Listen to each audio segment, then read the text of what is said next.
I'm going to call to order this meeting of the Board of Zoning Appeals for Thursday, July 23rd, 2026. We're going to take the roll. Please call the roll. Smith. Here. Burrell. Here. Kucinko. Here. Throckmorton. Here. Did we have minutes that were distributed? I did not see them. Yes, I believe there were. Was it just for the last meeting? Yes.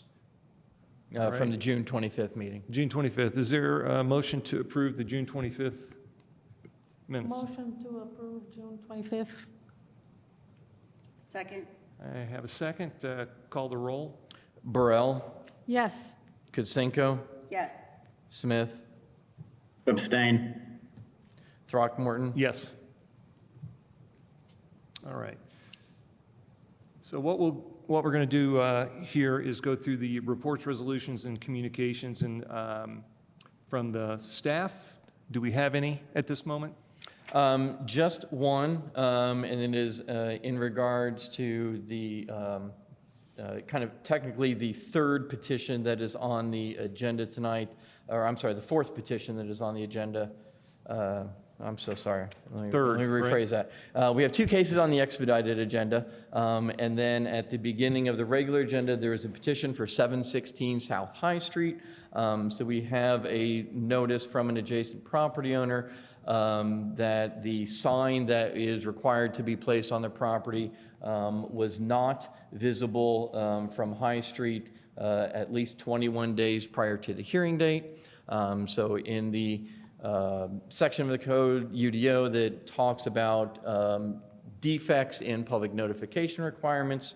It does talk about that appearance at any hearing on a petition or proposal in person or by representative shall waive any defect in notice unless the alleged defect is raised at the beginning of the hearing. So the adjacent property owner is simply notifying that at the beginning of the hearing that this defect did occur and does not therefore waive their rights. The petitioner did give us the affidavit stating that they did mail the public notice letters and did post a sign. So we are just simply relaying to the board that an adjacent property owner did not observe the required sign at least 21 days.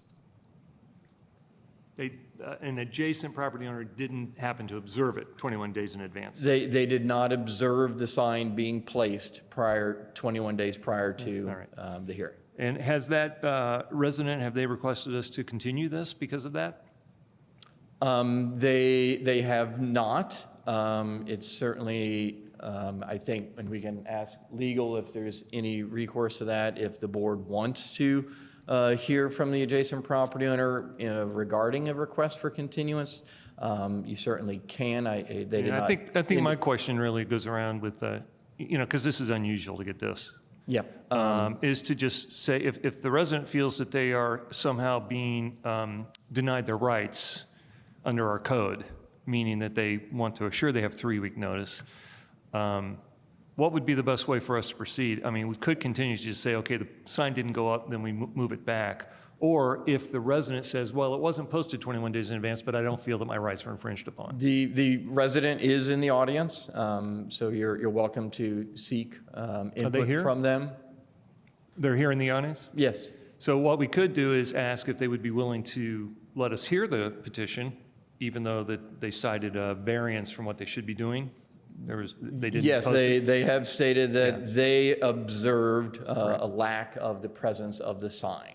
Well, we have that right as a board to ask that then. If that person who observed it would like to come forward to the podium and let me swear them in, they could ask us to postpone it, I think. And that would be a valid reason because of the issue. Sure. Would you agree, Eric? Yes, unless Enadina has any. Are we violating any of our policies? Uh-oh. Are we? Enadina Casmanier, City of Bloomington Legal Department. I think that's fine. We suggested, Mr. Throckmorton, you can ask the person who stated that they did not observe the signage to discuss what they did or did not observe and then consider continuance. BZA can consider that. Okay. So the intent now is to make sure that we feel that the citizens of the city are afforded their rights under our code. So if that person would like to come forward and discuss it and ask for us to continue it, that would be something we will consider. But if that person doesn't feel comfortable coming forward, then we'll consider that a silent agreement to move forward. Is that fair enough for the city? Okay, so we will entertain that during our reports, resolutions, and communications now before we start to announce what the agenda is for tonight.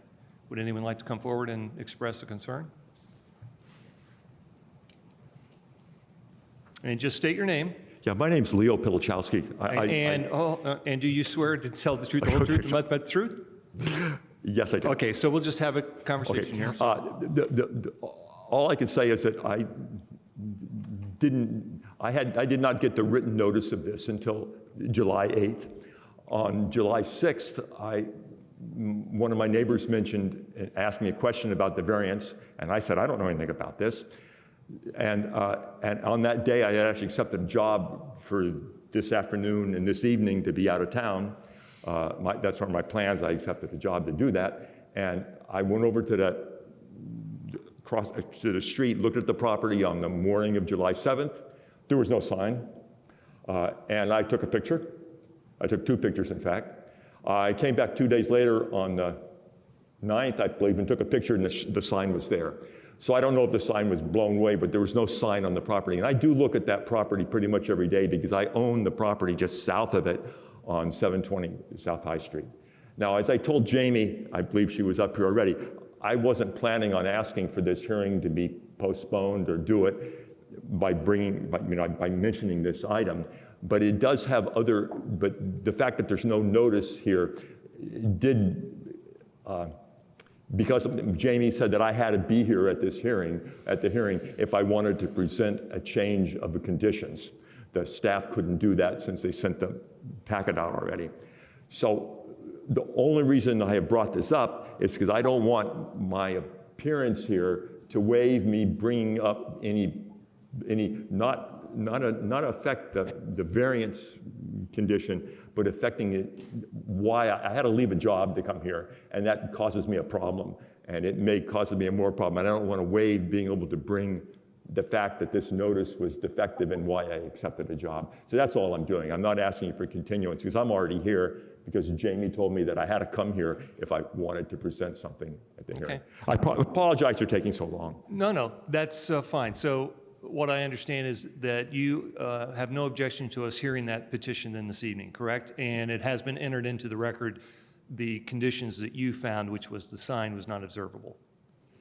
Yes, and I can present the pictures for that. If the staff would like, I'll give them the pictures. Very good. But that's what's important here is we want to make sure that we are hearing this concern and have addressed it.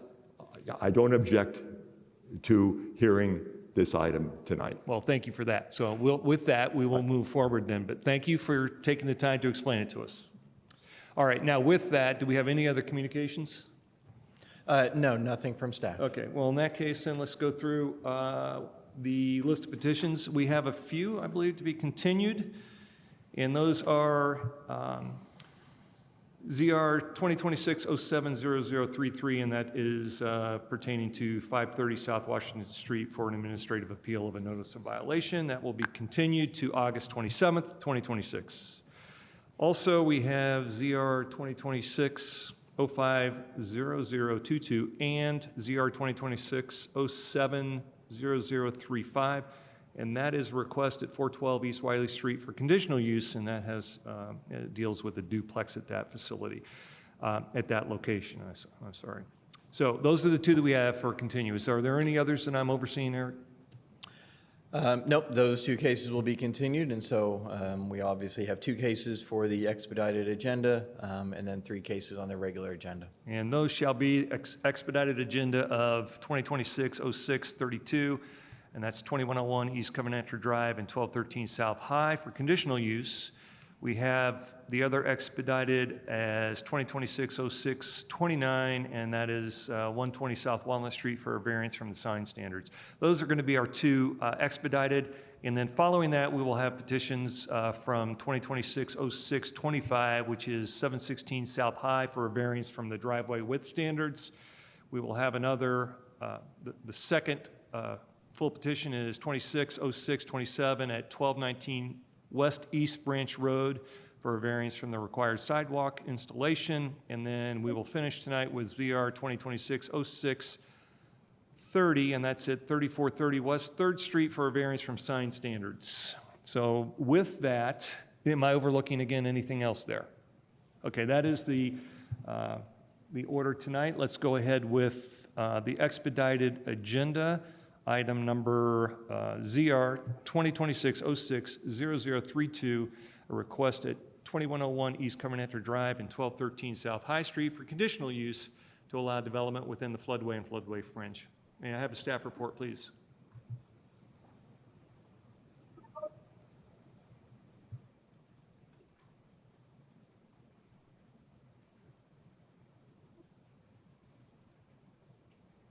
Good evening, Joe Patterson, zoning and long-range planner.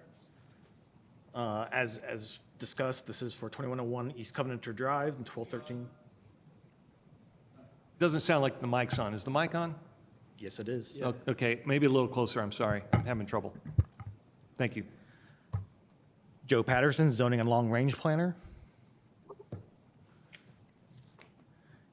And this is for conditional use for development within the floodway and floodway fringe within the High Street Multi-Use Path Project and within a residential medium lot R2 zoning district.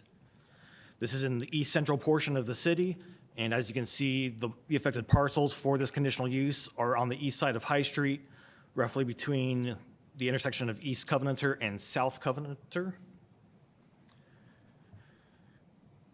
This portion of the project covers a portion of the floodplain on these two parcels is part of a much larger project going from Arden Drive all the way north to 100.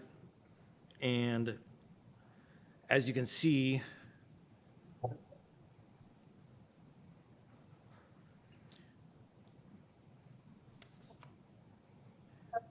as you can see, this project does impact that east side of High Street. And as outlined in the staff report, there are numerous criteria that we have to consider, both the general criteria as well as the additional criteria for conditional uses. But in addition, since this is within the floodplain, we have criteria for development within the floodplain. And as staff evaluated all those criteria, we found that we found that all the criteria were met for this project.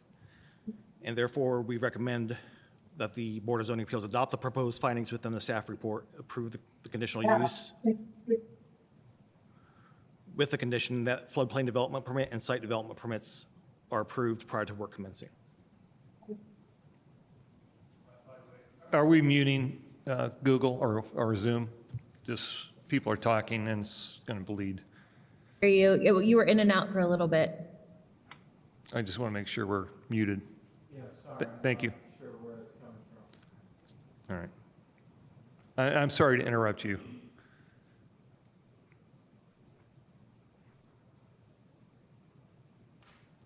So I believe that concludes staff's presentation. Oh, that's it? Okay. All right. All right. Is the petitioner present? Come forward and state your name, and I'll swear you in. Good evening, Neil Copper with the Engineering Department. All right. Do you affirm the testimony you are about to give is the truth, the whole truth, and nothing but the truth? I do. You are the petitioner? Correct. Okay. Just want to make sure. I do want to explain to everybody that the way this will work is any petitioner has 20 minutes to present. They don't need to use that 20 minutes in full.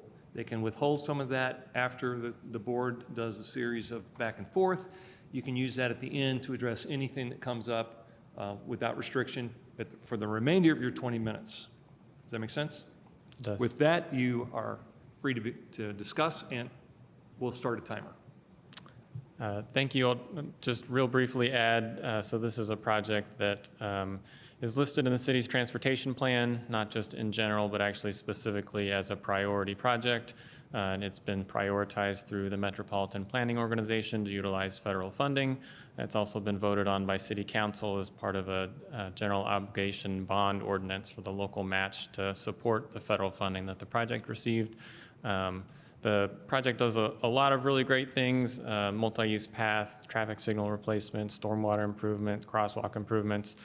Tonight, we're talking about a very actually small piece of the project that does touch the very beginning of the floodway, and then that floodway continues east away from our project.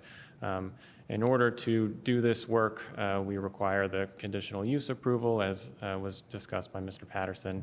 I'm happy to answer any questions you have about the project or its impacts, but that's all that I wanted to add. Thank you. Back to the board for questions or suggestions? All right. So we're to the public for comment then. You can have a seat. If there are any members of the public that would like to speak to this petition, please use the raise hand function, and we can recognize you, and you'll have 3 minutes to speak.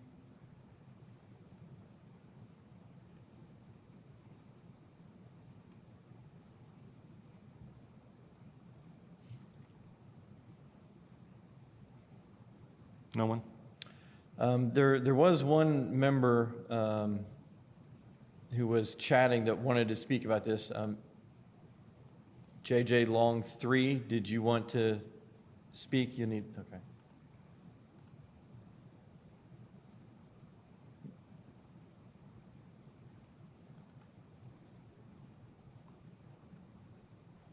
Okay, help me get them able to hear me. Okay, can you hear me? Is it Jill? What is the name? The name disappeared. Hold on a second.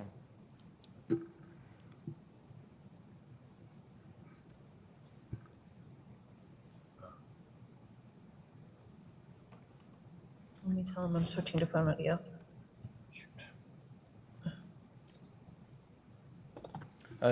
Jennifer Long, you should be able to speak now.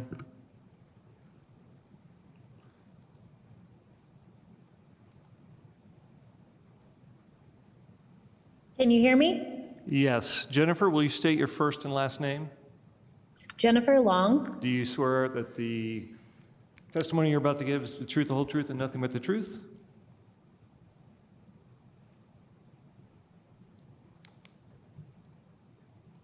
Can you still hear me? Yes, I can. Okay. I know. Hold on, Oh. Jennifer. Did you hear? I need to see. Do you affirm the testimony you're about to give is the truth, the whole truth, and nothing but the truth?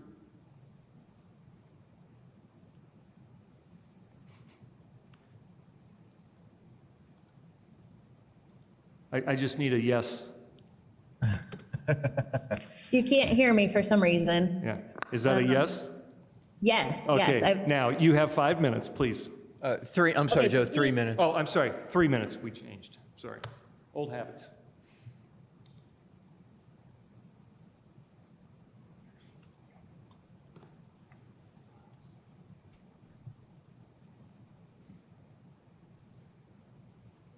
Can you hear me? Can you hear me? Yes. You may begin.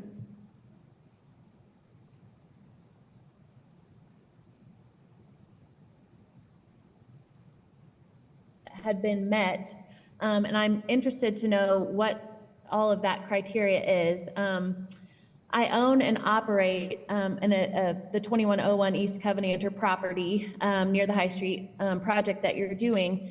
And, you know, as you know, it's already located in a flood zone, and there's been documented drainage challenges in the neighborhood. So while I support the overall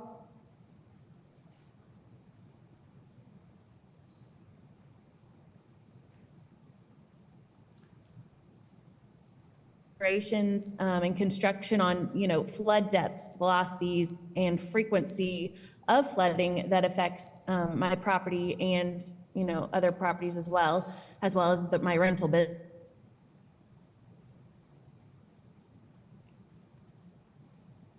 Approval on the following, that being a submission and public availability of a complete no-rise certification and a supporting hydrologic study by a licensed engineer demonstrating 0 increase in base flood elevation and no adverse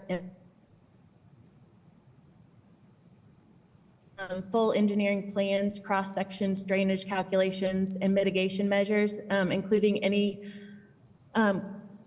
improved stormwater infrastructure, anything like that.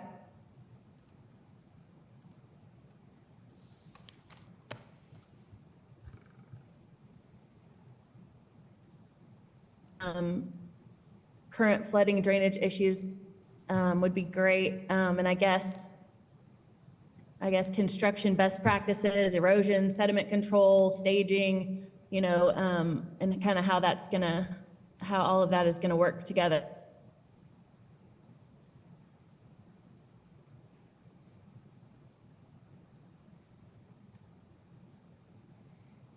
My request, just to kind of do some due diligence to make sure that we're not gonna end up in deep water, so to speak.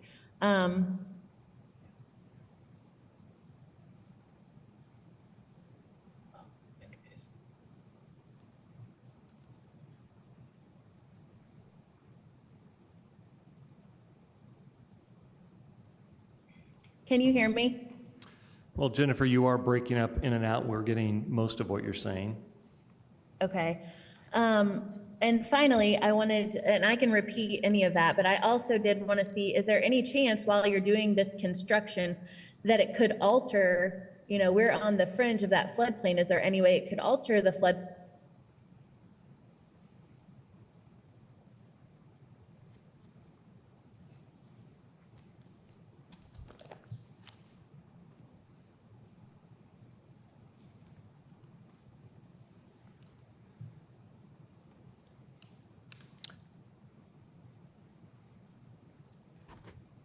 Jennifer, does that conclude your comments?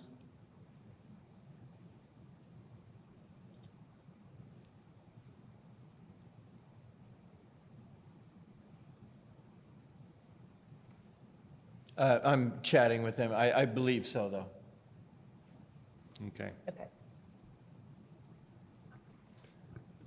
I tell you what, you can continue to chat if she wants to use the remainder of her time, which is about a minute. We can come back to her. Is there anyone else in the public who'd like to address this petition? Either in chambers or online? Okay, there's nobody in chambers. Anyone online, Eric? If there is anybody else online, please use the raise hand function.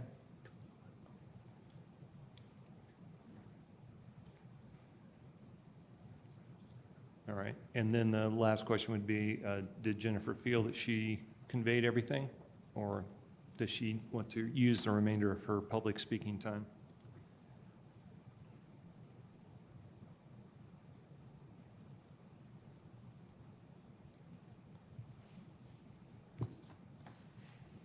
Okay, can you hear me this way? Yes. Okay, perfect. Sorry, I've been trying to get a better connection and for some reason it wasn't working. So I just wanted to see if you were able to hear.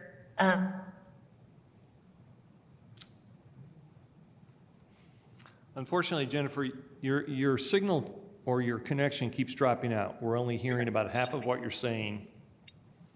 Just look at my right. Okay, I mean, I guess, I can type it to you, would that work? Sure, we'll watch. Or email after. Or, I mean, should I send you an email?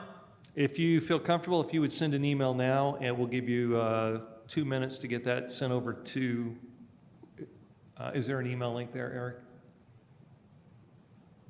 Yes, I'm sending her my email address now. So we'll stand by here for 2 minutes, send that along to make sure that your comments are properly entered into the Thank you. minutes. All right, I'm going to send this right now. Okay, while you're doing that, we're going to go on, but we will wait before we move on to the next item on the agenda, okay? Yes, I'm sorry. Can you tell me just verbally real quick what the email is? I'm going to send it right now, but I can't see it while I'm doing it. Jennifer, it should be in the chat. Okay.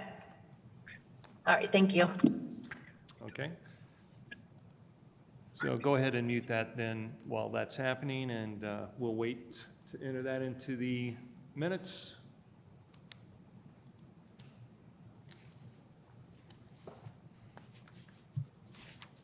Thank you, everyone, for your patience.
I'm still waiting on the email. Certainly, I could suggest that if the board wanted to have the petitioner address any of the comments that were kind of verbally expressed, and then I can relay anything that maybe was missed in those comments. What we could do is, are you okay with that? Are we okay? Okay. I was a little hesitant, but yeah, that's okay with me. So let's go ahead and go back to the petitioner while we're waiting. And then I'll just ask the petitioner for his patience, because if there's anything else in the email that we want to bring up, we'll just add that, okay? So is there anything, you have about 19 minutes left. Do you have anything you'd like to state to the board before it's back to the board for action? Yes, this is Neil Copper again, and just to state, I did receive an email this afternoon from Ms. Long that I think outlines the questions that she was asking. You know, my kind of short answer is that we actually have done all the things that she's asking about. We have done that due diligence. We've been coordinating with the local floodplain administrator. We have done hydraulic analysis. We have a report from a licensed engineer. We have an approved no-rise certification. You know, we have erosion control requirements and a prohibition of staging in the flood. We have, I think, everything that she's been asking about has been looked at, and be happy to provide that if it would be beneficial. And any other comments from you before we go to the board? No. Okay, thank you. Eric, did you receive the email? I'm still waiting for it to come through. She did chat me and said that she sent it. Okay. So I'm just waiting for it to make its way through the internet. So before the board takes any action, we'll just wait to make sure that that's arrived.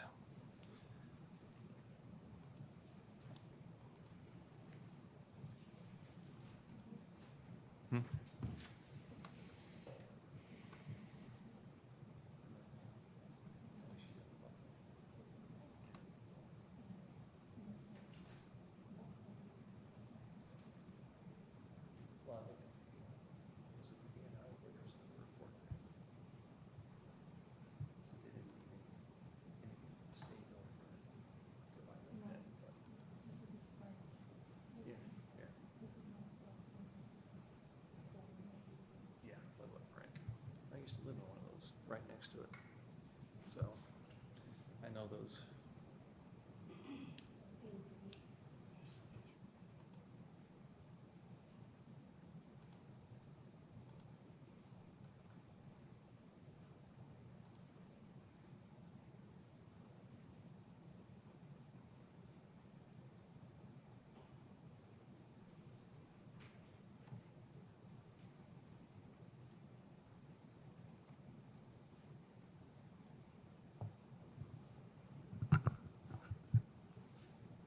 Nothing yet, Eric?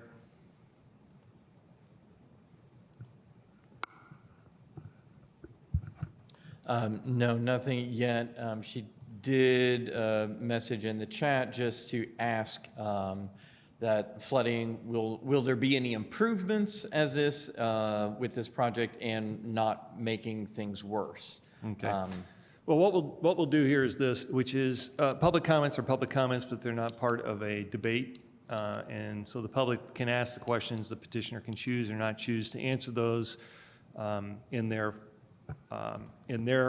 allotted time. The BZA board members will make up their own mind as to how we will interpret that. But at this point, the member of the public has had ample opportunity to make comment. The petitioner has been given the opportunity to respond. So in lieu of waiting for this email, we will continue to move forward with our actions tonight. So we are back to the board for action, which would be further discussion, further questions to the board or petitioner, or for a motion. Question for the petitioner. Is trying to answer what Ms. Long has asked. So is this going to improve the flood area or not contribute? Or, I mean, what is this construction going to do, I guess, for the homeowners?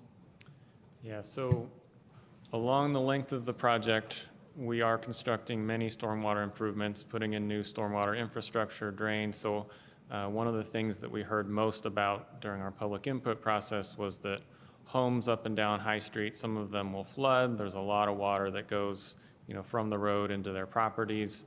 So we're installing improved stormwater infrastructure to stop that flooding to those homes on the east side of High Street that are getting kind of immediately flooded by those rains. That collection, we've been coordinating with CBU about, water quality, water quantity, all those things, but ultimately, all that water eventually makes its way to the same place, to the same outlet, which is here into the East Fork of the Jackson Creek. And so all that water is still then flowing to the east beyond the limits of our project. So we are making improvements for the homes along High Street, many of them, particularly the east side of the street.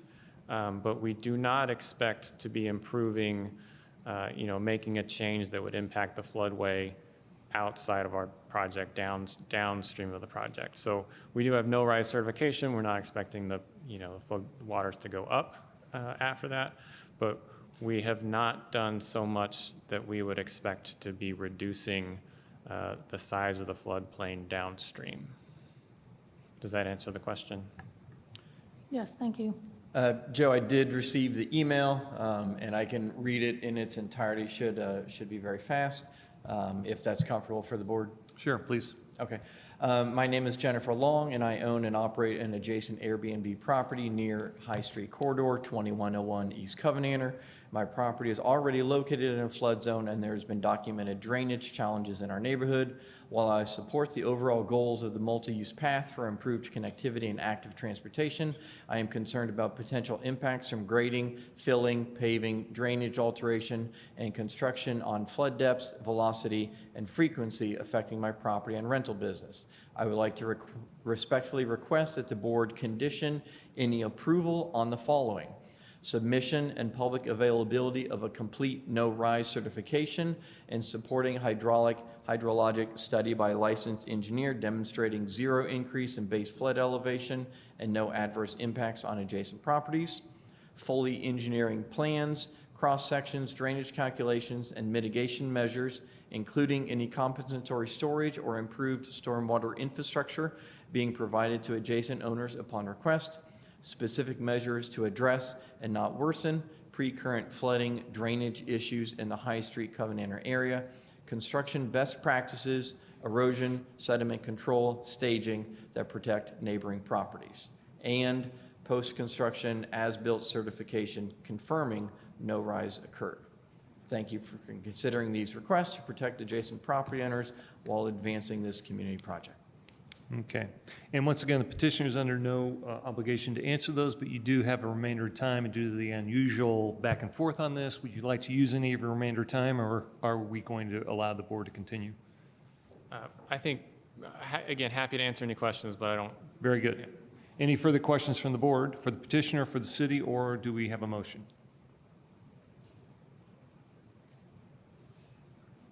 Anything, Leslie? You good? Chris, do you have anything? No. Okay. No. If there are no further questions for the board or for the petitioner, do I have a motion?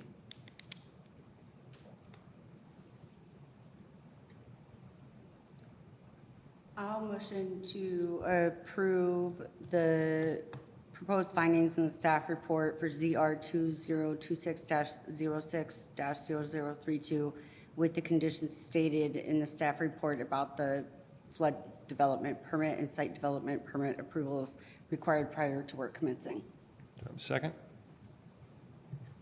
Second. Any further discussion? Seeing none, I'll call the question. Burrell, Yes. Kozinko, Yes. Smith, Yes. Throckmorton. Yes, the petition passes 4-0. Thank you for that.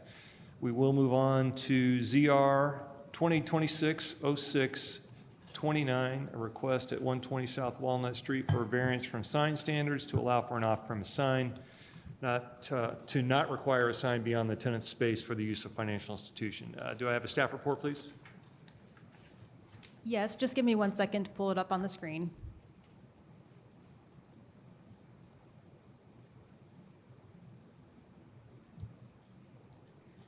Okay, Jamie Kreinler, Senior Zoning Planner.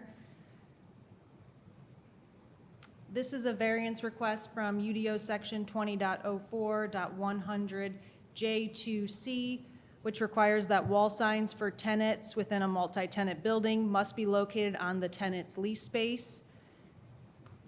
And the petitioner for this case is Fast Signs for a new tenant, Merchant Bank, and they're proposing to lease space on the first floor of the building at 120 South Walnut Street. The petitioner is proposing to install a new 13-square-foot wall sign on the second floor of the building, and due to the location of the historic architectural elements and windows on the building, the proposed signage cannot be located on the tenant's lease space on the first floor. So they're requesting a variance from that section of the UDO, and staff found that the 3 variance criteria were met. The full findings are in the staff report, and the department is recommending that the board adopt the proposed findings and approve the petition with the condition that the approval allows for this tenant and future users of the space to place 13-square-foot wall sign on this location of the building. And Thank that you. concludes the staff presentation. Thank you. Thank you, Jamie. Is the petitioner here this evening? Or online? Hi, I'm online. Okay, just state your first and last name and I'll swear you in. Layla Taylor. And do you affirm the testimony you are about to give is the truth, the whole truth, and nothing but the truth? Yes, I do. Okay, and you heard earlier that you have 20 minutes. You don't need to use all of that now. You could reserve some to speak to any public comment after they're done and before the board takes action. You have 20 minutes. All right, great. Thank you so much. And thanks, Jamie, for the summary. As you stated, this is a unique location and the sign is being placed on a historic building. And the location where we would usually put the sign has a lot of decorative limestone where we're unable to install a sign without impacting the integrity of the historic building at this location. So what we're requesting is to put the sign a little bit higher where other signs at this location in the years past have been previously located. Yeah, that's pretty much the gist of the whole project. But if you do have any additional questions, I'm happy to answer them. And there's also a representative from CFC in the council chambers as well, if we have anything that I cannot answer. Thank you. Would the representative from CFC like to continue with the petition statement? If not, please come forward if you'd like to. Okay. Then if you decide later, we'll swear you in when you come up. Okay, thank you. With that, we are back to the board for any questions or comments about this before going to public comment. I have a question. Okay, and I'll just state that this is pretty much a swap out because the sign has lived there for many times for other businesses. Correct? Yes, there have been tenants in the past that have had signage at this location. Although we didn't find any previous variances approvals for the signage there, it had changed out over the years. Yeah, I do appreciate the fact that Fast Signs came and asked for the permission because that's appropriate, but this is essentially going to be going where other signs have lived for similar tenants. So I just want to make that statement before we go to the public for comment. Do we have anyone in the public who would like to make comment on this? Oh, I'm sorry, I thought Chris said he did not. Sorry, Chris, go ahead. Yeah, you asked the same question I was going to ask, and if it was on the lower level, would it require a variance where the limestone lintel is? No, on the first floor of the building, a variance would not be required because that's part of the tenant's lease space. But due to the historic architectural elements there, they can't feasibly install the sign on their tenant space. So that's why they're asking for the variance to put it on the second floor. And that's also consistent with signs that have been there in the past. If the sign has to change again, would they have to come back and get another variance, or does this allow any 13 square foot sign to go there? This would allow any 13 square foot wall sign for this user and future users without having to come back to request a variance. Great, thank you. Yeah, Chris, that's on the page 5 of the recommendations if you have that on that PowerPoint. I Any just other? have one screen and I can't flip back. Oh, and you forth. can't see I it? Okay. apologize. Yeah, but No. that's a good question, but it is stated in there, and it reads, this approval allows for this tenant and future users of this tenant space to place a 13 square feet of wall signage at this location. So it actually has to do with that particular tenant space. Does that help? Yes, thank you. Sure. Any other comments from? Okay, now we may go to the public. Is there anyone in the public who would like to address this petition? If so, come forward or raise your hand on the Zoom.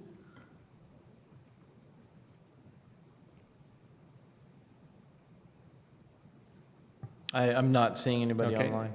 And nobody in chambers. So with that, we'll go back to the petitioner to see if you have anything further you'd like to say, either for our person online or our CFC representative here. Would you like to make any comments here in chambers? No, okay, any online? Would you like to comment?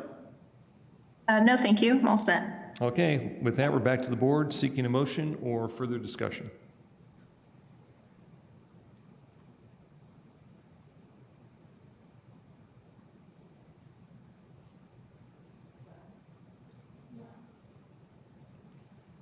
Make a motion to approve ZR 2026-0-0029. Here it is. With the condition that this approval allows for the tenant and future users of this tenant space to place 13 square feet of wall signage at this location on the building. Do I have a second? Second. Any further discussion? Chris? With that, I'll call the question.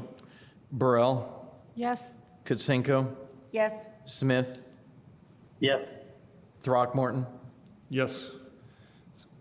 Passes 4-0. The petition is approved. Thank you. Yeah, yes. Thank you. You bet. All right, now we're going to go on to the non-expedited petitions. First is 2026-06-25, a request at 716 South High Street for variances from the driveway width standards and impervious surface coverage. Do I have a staff report? Yes, thank you. Jamie Kreindler, Senior Zoning Planner. So this is for the property at 716 South High Street. They're requesting 2 variances to install a new parking area in the front yard of their property. And the property owner and petitioner for this case is Carly Swift. And the first variance is from UDO section 20.04.050 C3BI. which limits the driveway width to 18 feet wide. And then the second variance request is from the impervious surface maximum, which is 40% for the R2 zoning district. This property is zoned residential medium lot, and the surrounding properties are also zoned R2 residential medium lot. The property is developed with a single-family home that has a driveway connecting to a detached garage in the rear yard, which you can see on the aerial map on the screen. And surrounding properties also have single-family homes in this neighborhood. So currently on the property, there's approximately 55% impervious surface coverage, so this exceeds the 40% maximum. And the petitioner is proposing to add a new parking area, so that will increase the overall impervious surface coverage on the property. So they do need a variance to go forward with the project to add the parking area. The petitioner is proposing to widen the existing driveway, which is roughly 10 feet wide, to add a turnaround area and an additional off-street parking area. And the size of the proposed parking area is 30 feet by 22 feet, or 660 square feet in the report. It did say 30 by 20 square feet, 30 by 20 feet, or 600 square feet. But after taking a closer look at the plans and confirming with the petitioner, it is proposed to be 30 by 22 feet, or 660 square feet, and that's to accommodate 3 off-street parking spaces.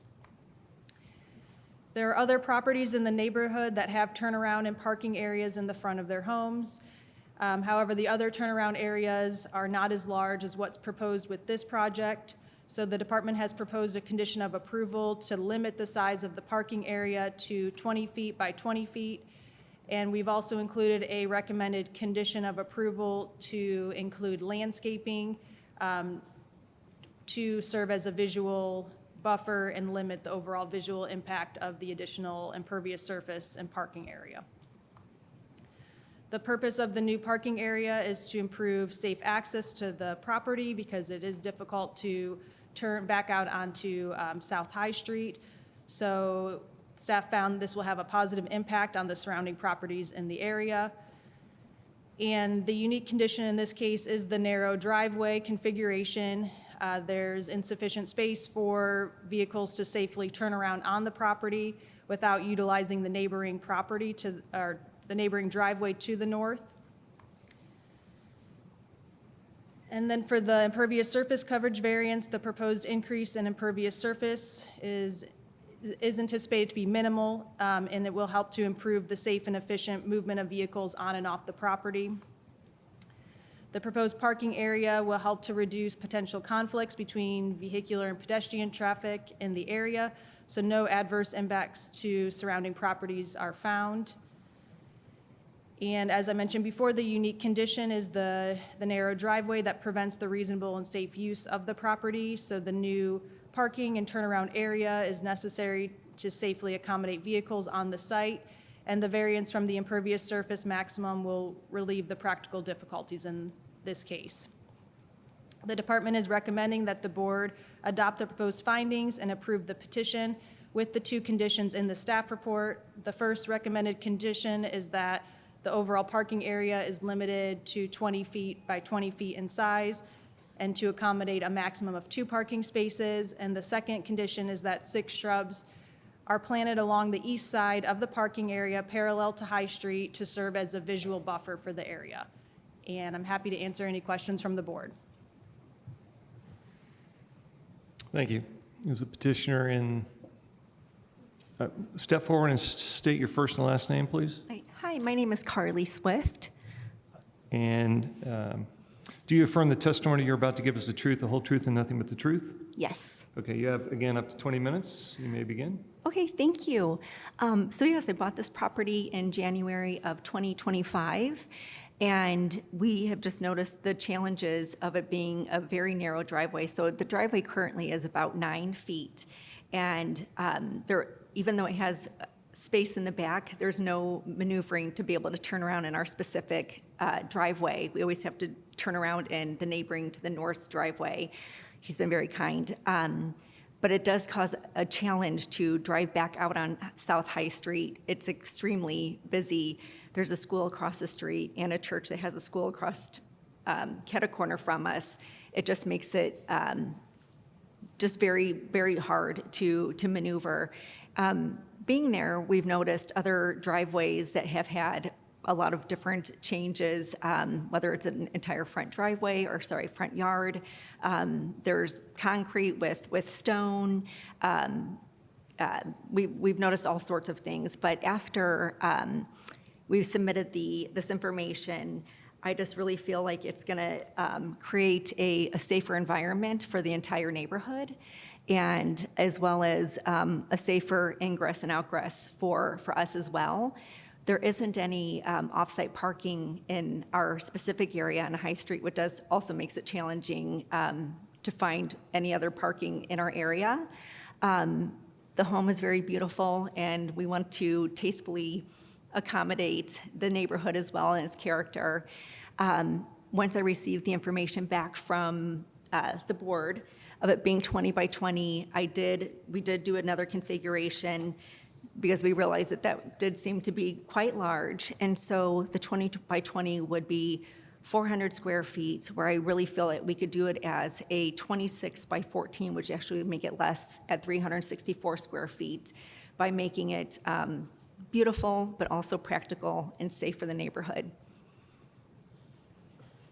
Good, thank you. Thank you. Back to the board for questions for the city staff or for the petitioner, please. No questions. Chris?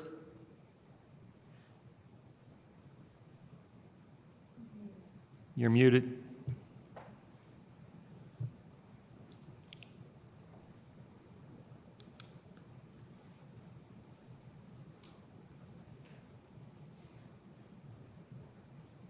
Can you hear me now? Yes.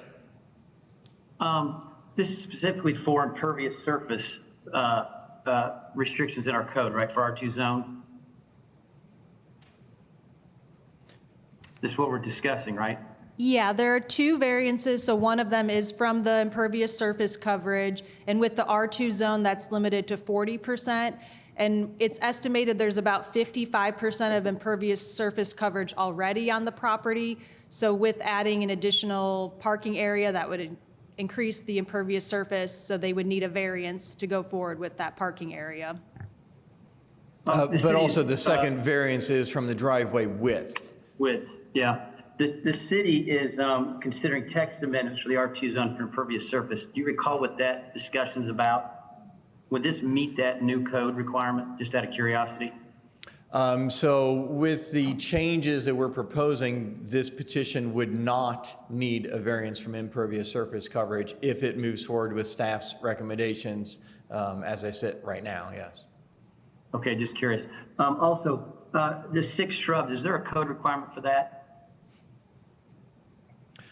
There's not a code requirement for that. Where that was coming from was a comparable sections of the UDO that talk about screening parking areas from public view. So in our landscaping section for commercial or multifamily projects, whenever you have parking that is adjacent to a public street, there's a screening requirement that basically works out to 3 shrubs for the width of a parking space, which is about 9 feet.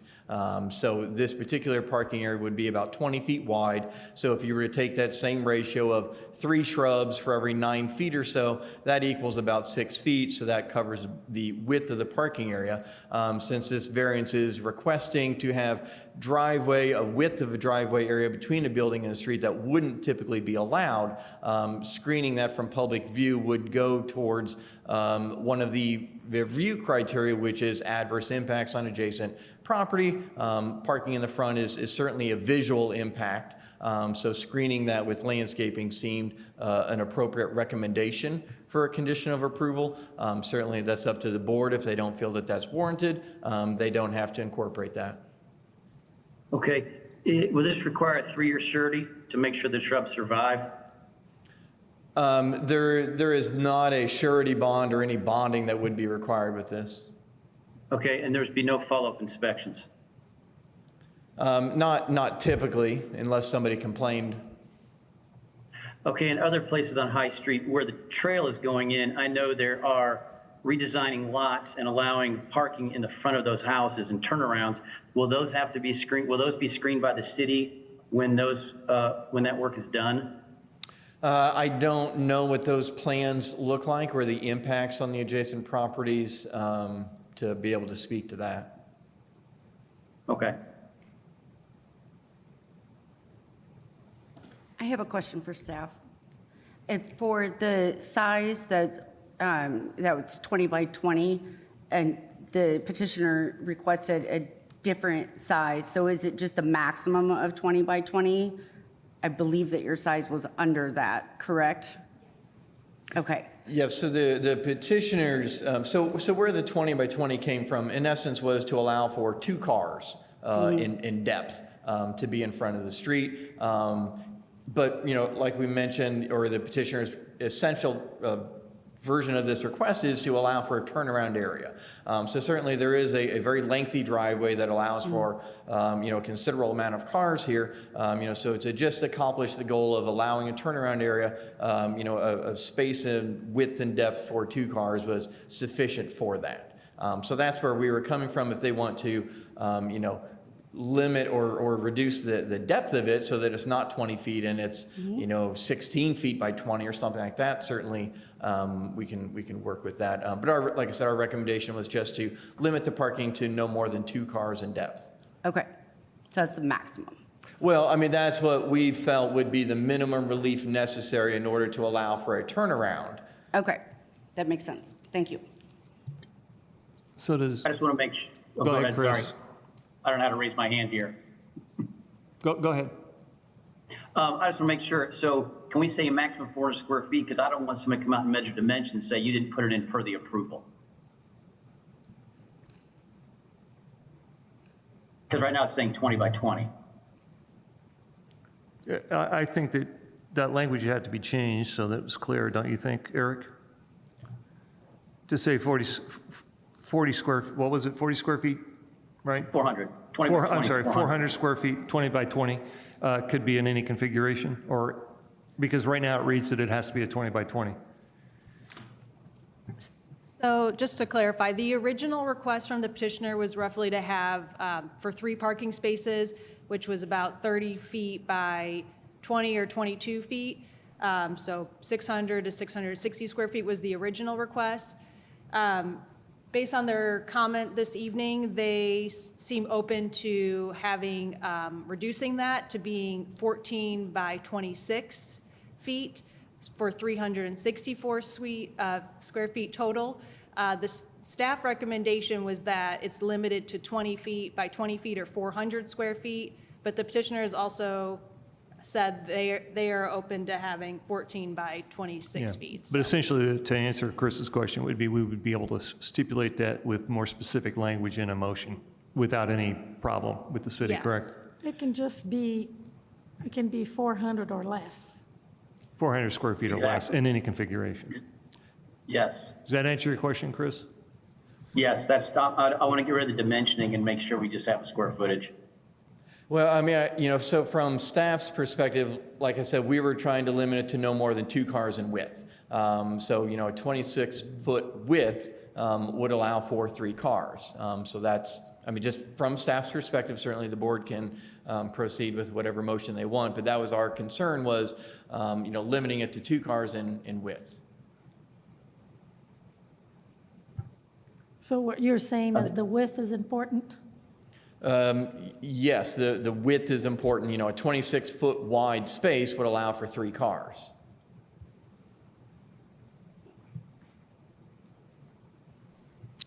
While we're running numbers on that, could you put up your slide 3 on the presentation, just so I can see the... Because then it would only be 15 feet deep, so the car's going to have to park in the grass? No, they would hang into the driveway. Okay. Yeah, that picture, yeah. Chris, do you have more questions yet? No. Okay. I'm just going to run through a couple things I want to make sure I understand. I'm looking at a garage on the upper left, is that correct? Or that's a garage? Yeah, it's a detached garage in the Detached backyard. garage, okay.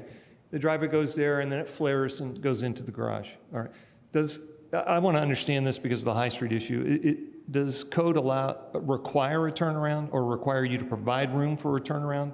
On this street classification, no. On arterial roads, it does No, I'm talking about this street. Yeah, but no, it does not. So it doesn't require us to provide a turnaround? Correct. Okay. So that's the first thing. And the reason I ask is because many of us have driveways that we back out of on the street, but I understand we're talking about High Street. All right. So now, if you leave that up, I just wanted to ask a couple questions about slide 8, which stated, although the property includes a 2-car garage, the narrow driveway configuration requires vehicles to back out in a heavily traveled street. Agreed. There's insufficient space to safely turn vehicles around on the property without utilizing the neighboring driveway to the north. Understood. These practical difficulties are peculiar to the property in question in the development standard variance. I don't think it's peculiar to have a situation that nearly everyone in the city has. So I'm questioning the city as to why you would say it's peculiar. We're not required by code to provide a turnaround, nor do many people in this city have a turnaround. So what was the rationale for saying that it is a peculiar situation? Yep, so the peculiarity in this situation was that there isn't room on the property to do a turnaround. Certainly it's not required, but when you look at it from a safety perspective of backing out on the street, we can certainly see that there is a safety concern with that. And having a turnaround on a property is a reasonable concern. Although it's not a requirement, certainly this is something that the board can evaluate, and we evaluated in our review as well. There are other properties along High Street that do have these turnarounds in the front. And so this property, based on where the building is. I'm sorry, go ahead, Eric. Okay, so based on where this building is, it doesn't allow for a turnaround to be constructed on the property at all. So it would have to be done in some capacity in the back, but where the existing buildings are, doesn't allow for that opportunity. So those were the peculiar conditions that we found. Okay, but I do want to be clear that that code doesn't require it, all right? So the variance is asking for something that we're under no obligation to give. And that's why I was at, and because it's a situation that occurs in probably a very high percentage of homes, that's why I'm asking why it makes it a peculiar. To me, it was interesting that the city came up with the idea that it was a peculiar situation to not have a turnaround. It is a safety issue, but I just wondered why you came up with that. And you were saying that it was strictly because of safety that you called that out. So that they would need a space to turn around before reaching the street. That was the reason for the peculiar. Okay. Yes. So with that, then the next question is, if you have 2 cars parked in that garage, which I assume from looking at it, that's a 2-car garage? Yeah, I think so. It is 2 cars. Did the city look at it, or? I think that was mentioned in the petitioner's statement, Okay, that it all right. accommodates 2 cars. So if the 2 cars are parked in there and I see a flare, I want to understand, before granting a variance to code, what prevents either car from turning around in that space? Because I see one car that's almost at a 45-degree angle. So how did the city arrive at the decision they needed more space? And, and again, they're already over impervious percentage. So based on that arrangement in the back and turning movements, it's not possible to, you could certainly do like a 5-point turn and turn around a vehicle in that space. But the petitioners came forward with a request to have a small turnaround on the front of the property. And so as I mentioned, we reviewed it based on the criteria, and it did seem to be a reasonable request. It was not out of character with the area. As I mentioned, there's certainly peculiar conditions in terms of there is no place, or very limited space. We did not ask for full engineering turning movement diagrams to prove that, but just anecdotally looking at it, it's very difficult, very challenging to see how to turn around without encroaching on the adjacent property. And so that's where staff was approaching this. Okay. So then that leads me to the next question, which is, again, if both cars are parked in the garage, is it possible, because again of the impervious surface overage, right? Isn't it possible to add a much smaller bump out to what exists rather than creating another 400 square feet, possibly as much as 400 square feet of surface to the city? Isn't it possible to have just a smaller car width as opposed to making allowances for 3 cars or 2 cars? Yes, you could certainly go smaller than the 20 What would by a size 20. like that be for a bump out for a car? And what I'm talking about is width of a car, deep enough for them to do a simple one-point turn. A one space would certainly be adequate. A 9 by 18 turnaround would be enough to get a car in there and do that simple movement. And that could reasonably be added to the back? I mean, you're talking about adding 400 square feet, so reason would take me to the belief that you could do smaller. I think that turning movements would be a lot tighter in the back. I mean, you could certainly possibly pave the entire area in that back and get the same area-ish. It would take out some of that usable space that they've.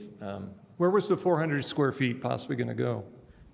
So that's going in the front. Right in front of that tree?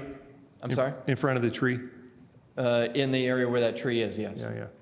So again, there, if they back out to where that car is in the upper right, and there was a smaller turnaround specifically for a single car turnaround, what would the size of that be? 9 by 16? 9 by 16, 9 by 18, something like that, yeah. So why are we not then asking for that since they're already over the impervious? Certainly that is something, like I said, the 20 by 20 gives that a little bit more comfort space for that turnaround. It's certainly possible in a 9 by 18 to do the same movement.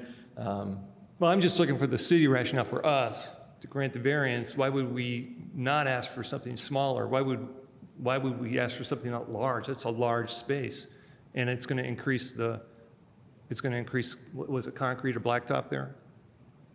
I believe asphalt is. Yeah, asphalt. So that's a lot of surface area. I mean, I'm struggling with understanding why you need the space to turn simultaneously 3 cars around, when what you're really talking about is backing out of a driveway and having a space to turn around and get onto the street safely. And can it not be done with a smaller surface area? And why did the city say we're going to grant as much as 400 square feet? I just want to understand that. Sure. So the 20 by 20 certainly makes those turning movements easier. Having just the one space, could probably make that a 4-point turn and make it a little bit harder or encroach into the adjacent property.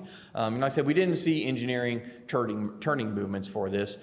So, we just look at when you have a parking stall, for instance, in a typical parking lot, it's an 18-foot wide aisle in order to be able to get in and out of that and do that turning movement. So having a 9-foot wide aisle to get into a typical perpendicular parking space, you just can't really do that movement very easily at all. So having a 2-car wide, a 20 by 20 pad makes that movement a lot more realistic. Certainly you don't need 3 cars wide in order to just be able to turn around a car on their property. So that's why we were not recommending full approval of what the petitioner is coming forward, but a 20 by 20 pad gives you that adequate room for that turning movement. And if we did this, why would we not ask for them to put in pavers or whatever it is that water could drain?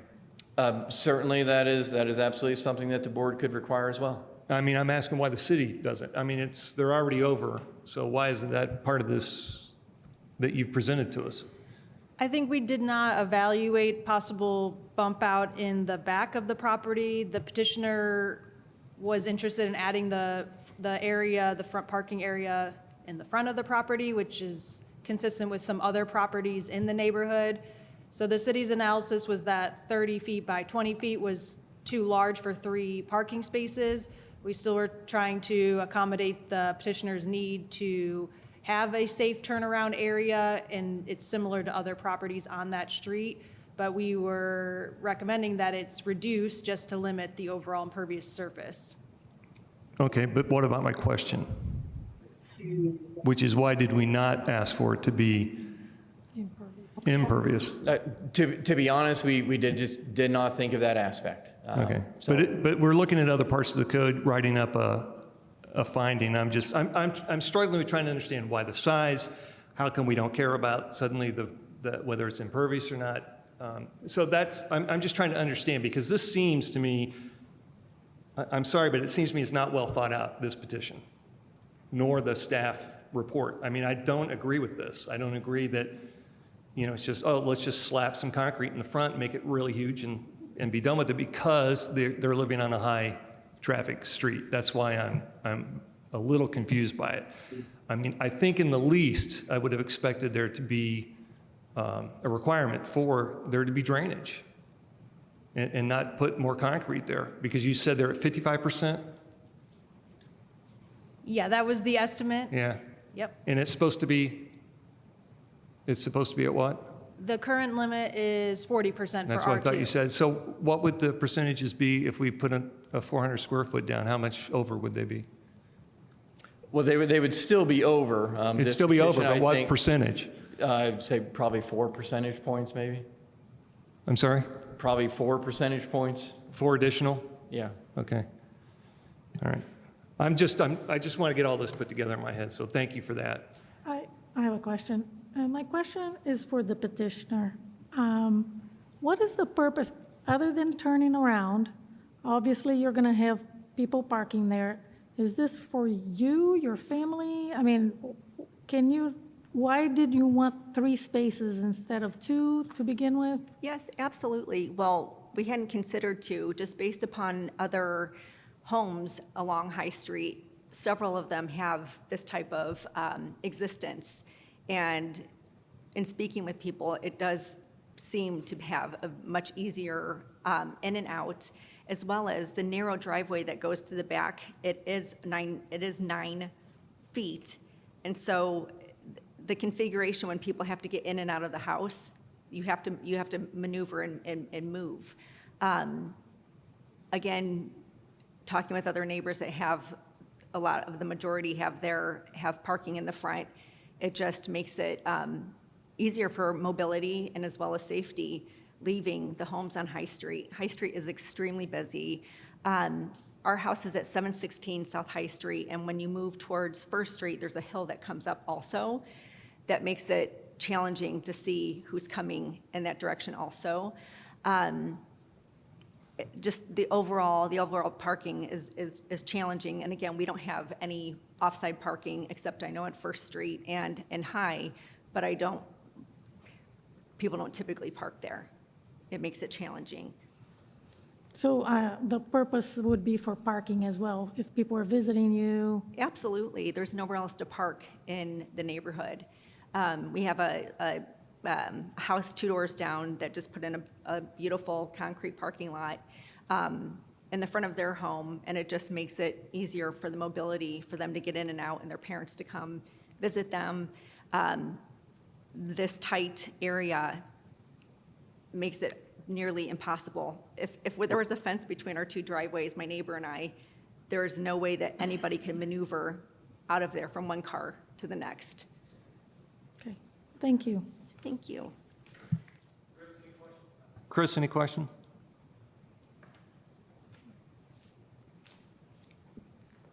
Wait, hold on, can you hear me? Wait, I do. Okay. Driveway width, you give me the definition of driveway.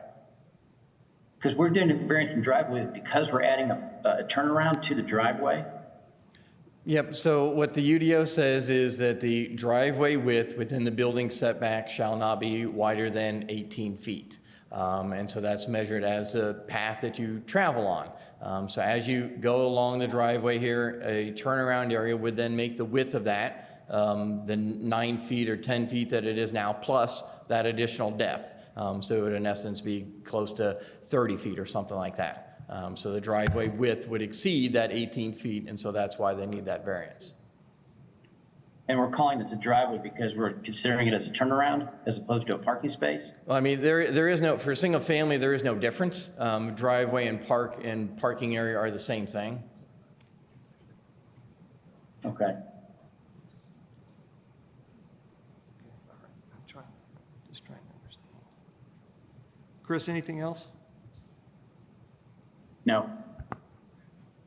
Any other questions for the petitioner, for the staff? And remind me, do we do public comment on this? Yes, 3 minutes for any members of the public. But did we, or have We I- have not Okay, yet, I thought no. we were still, in front of that. Yeah. I've lost track. Okay, let's take a moment and see if there's anyone here from the public and chambers who'd like to speak to this petition, or anyone online. If you are online, please use the raise hand function. Come forward, please. We have someone in chambers. Come forward and you sign in, please. And then give me your first and last name. You're already sworn in, I think. Can I see your thumb drive again? For some reason, the files didn't copy. Okay. I did. Sorry. Okay. Did I already swear him in? Mr. No. Gooch Okay, wants to see my okay. thumb drive. I hope I can find it again. Let me put something down. Get the files didn't copy. I'm sorry. I have to search. That's okay, I'm sorry, I thought that they had, but they weren't there. I have to find it.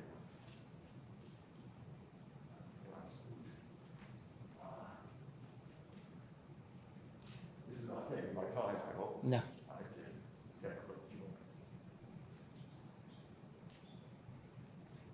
People are amazed at how much I keep of my time.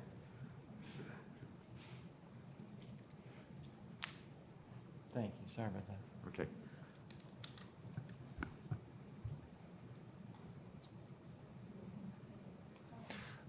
All right, but since I did not swear you in the earlier exchange that we had, state your first and last name. Okay, let me just sign this before I start. Yeah, I'll wait. Thank you.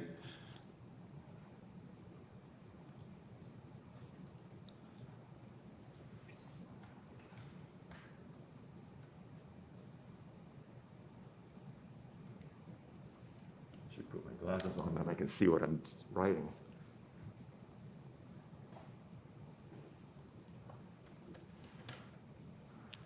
Okay. Okay. First and last name. Yeah, my name is Leo Pilichowski. And Leo, do you affirm the testimony you're about to give is the truth, the whole truth, and nothing but the truth? I do so again. All right, Yeah, you yeah, have 3 minutes. I'll try to my best. Okay, I live just, I own the building, the house just south of the property, and I live across First Street, also in a new house there.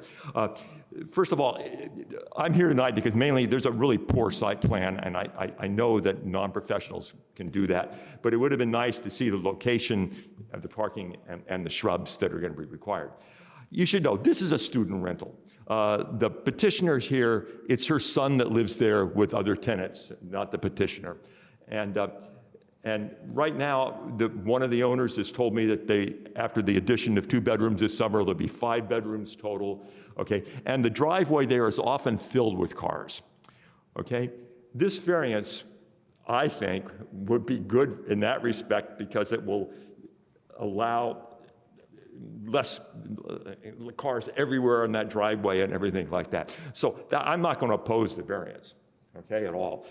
But I do want one condition changed because I think it's very important, okay? You can see from the diagram, I mean, from the picture that the staff showed, that cars can park in that driveway and they block the vision from First Street north on High Street. You really can't see very well. It's already very poor because of the topology. The vision clearance triangle, which I hope you can see right now. Can you bring up that yet? Yeah, give me a second. Okay, the first, okay. And if he's waiting, you can toll my time, thank you.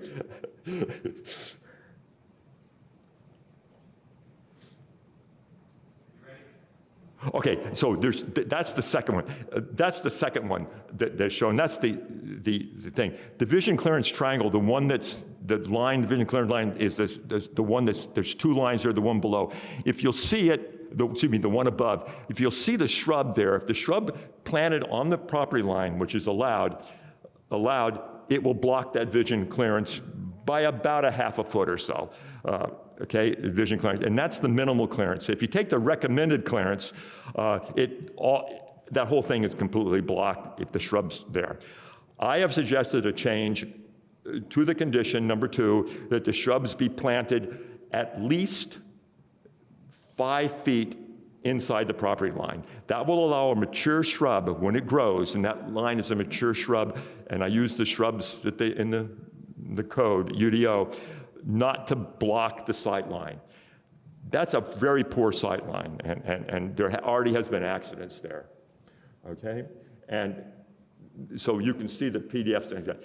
And the recommended one, which is higher, is because then you don't block the crosswalk when you're looking to turn out. And that's why most communities use the recommended one if practical.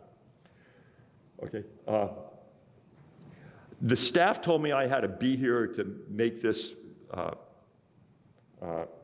amendment change, and so I'm here now. I tried to talk to the property owner. I tried Time to is send up. I'm sorry. email already. Yeah, 3 minutes. They get 5 minutes for the regular agenda. I'm sorry. Oh, I'm sorry. Thank you. See, that's good. Okay, that's what my stopwatch said. Yeah, Okay, 2 more really minutes. fast. Okay, so the staff said I had to be here tonight. That's why I'm here. I tried to talk to the property owner that's present here tonight, and she didn't want to speak with me. I sent her an email at the address, and she doesn't answer. So that's why I'm here tonight. I'm not really happy about that, and that's why I did the thing at the beginning. But if you do grant this variance, please ask for the shrubs to be 5 feet back from the property line so that the mature shrubs will not block the vision line. And I've presented another picture that you don't see that has the real long-term thing. 2 things I'll say.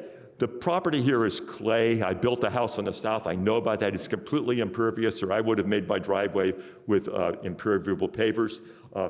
So the drainage is a problem. Putting impervious pavers there is probably not going to help the impervious surface area. And I kept my impervious surface as small as possible.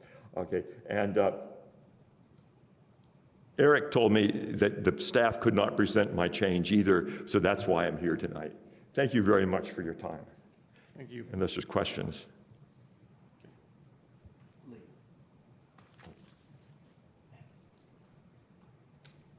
All right.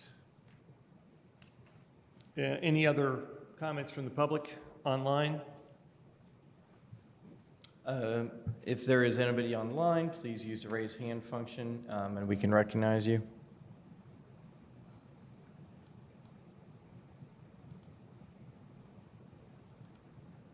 I'm not seeing anybody else online. Okay. With that, we are back to the petitioner. You have 17 minutes to address us, to use at your discretion. Okay. First of all, I probably won't need 17 minutes. Just again, based upon where the house is located and the minimal amount of space that there is for the driveway and us having to turn into our neighboring yard, neighboring driveway, it just makes it nearly impossible. If someone were to come out to High Street and truly take a look at the homes all up and down High Street, you will see several parking spots or turnarounds that are in most of the homes on High Street. It makes sense. It's visually appealing. It's safe.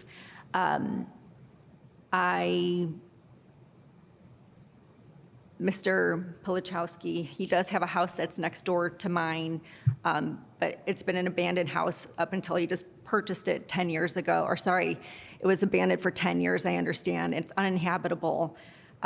So I know that there's a few different parking areas on the abandoned type of house, but there's also parking over on that, on First Street as well. There's other areas that neighboring parties can park. But this, again, sorry, he just makes me a little nervous. This just, once again, it's just to improve safety and backing in and out. And I just hope that it is taken into consideration, just like several of the other homes on South High Street, that seems to make sense for our neighbors as well. Thank you. Back to the board for further discussion. Any other questions of staff for the petitioner? Chris? So before motion, I mean, I'll address some. I did look up and down the street, and there's not many having the turnaround. There are some that have it, but it's certainly not consistent up and down the street. The thing is, it is a high-traffic street, absolutely. I do think that there is issues of public safety. I think what I'm objecting to is the breadth to which you're asking us to grant variance, and the city's recommending this.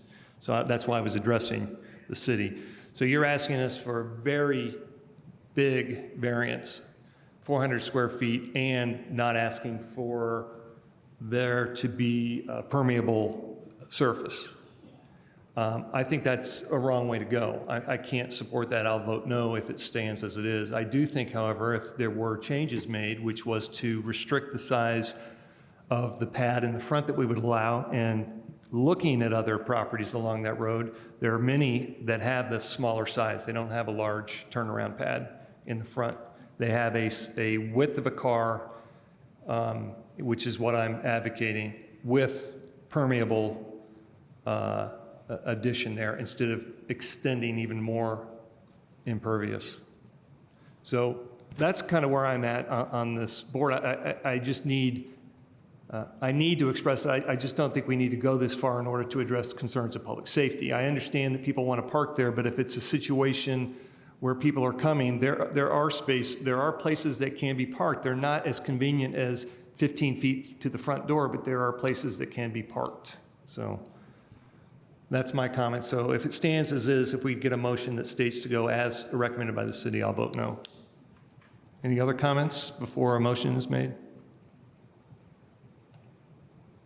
And certainly if a motion is made with amendments to address my concerns, I'd be happy to vote yes, because I do think that there is a public safety concern, and I think that's the overriding concern. I'm not even concerned about the shrubbery.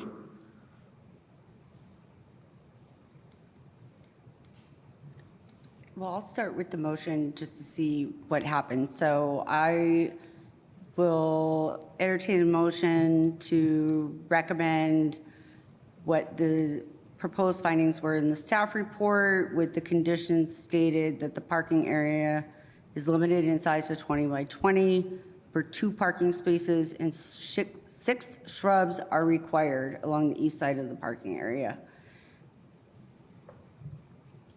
Do I have a second?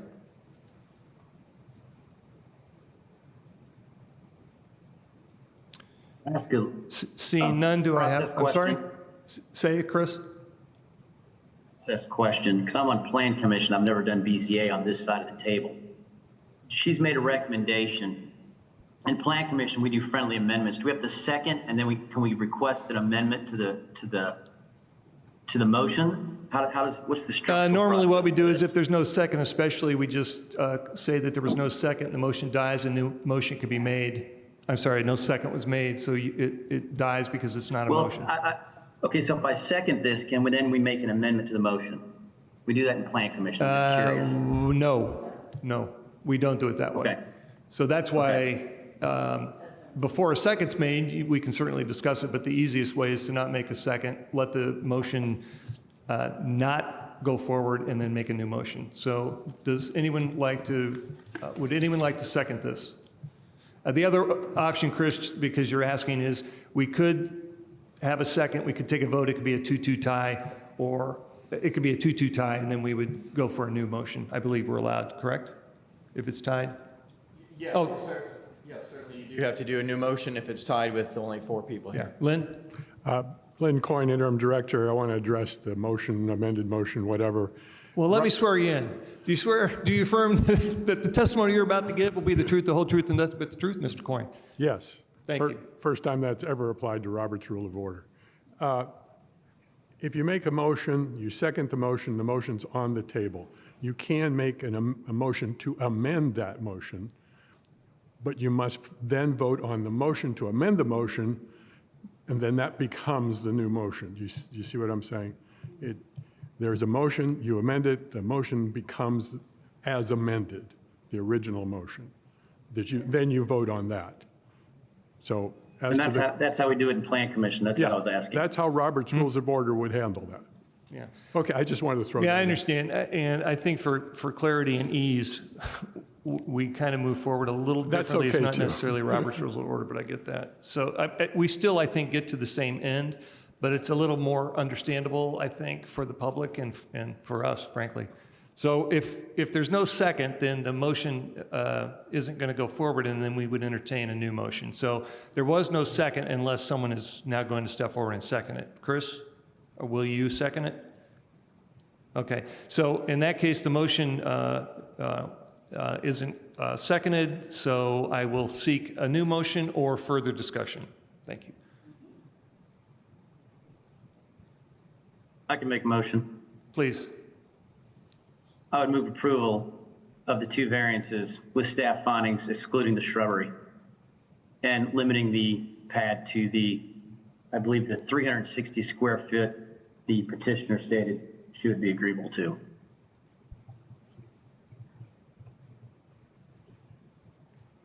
Before you finish the motion, will you entertain an amendment before a second's made? I guess we can have a discussion about that either way. I don't care. Yeah. Could that additional size be permeable, required to be permeable?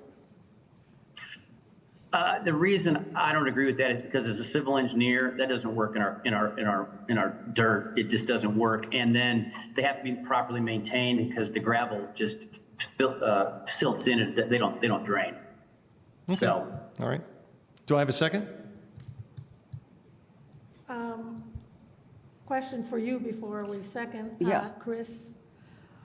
When you do 340, the city is asking a maximum of 2 parking spaces. So when you change that, are you but changing? if you want to add no more than 20 feet wide, Correct. Yes. Yes. I'm good with that. Limit the width of it along the driveway and then put a maximum square footage on it. Does that work? I think it would be helpful to restate what the proposal is. So Yes, is that can you 360 restate the whole square- thing? I can restate. I move approval of the 2 variances the variance for driveway width and the variance for impervious surface. For the driveway width, a maximum of 20-foot width along the driveway and no more than 360 square feet of impervious surface and no shrubbery. I think I would also add a maximum of 2 parking spaces. That would limit it to a maximum of 2 parking spaces.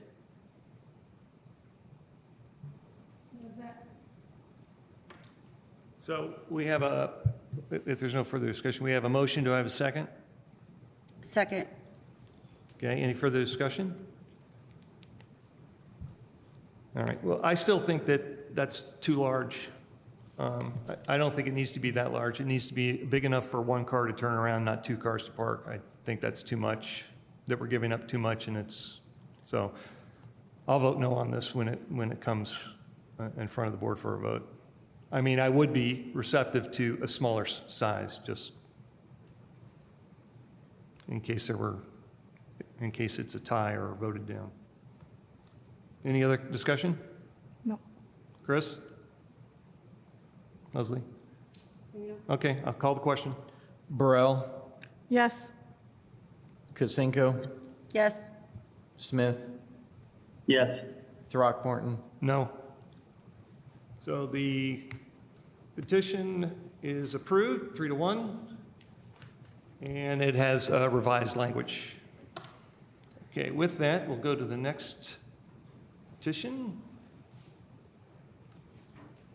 And that is going to be 2026-06-27, requested 1219 West East Branch Road for variances from the required sidewalk installation and build-to-line requirement for use of a dwelling single-family detached. Can I have a staff report, please?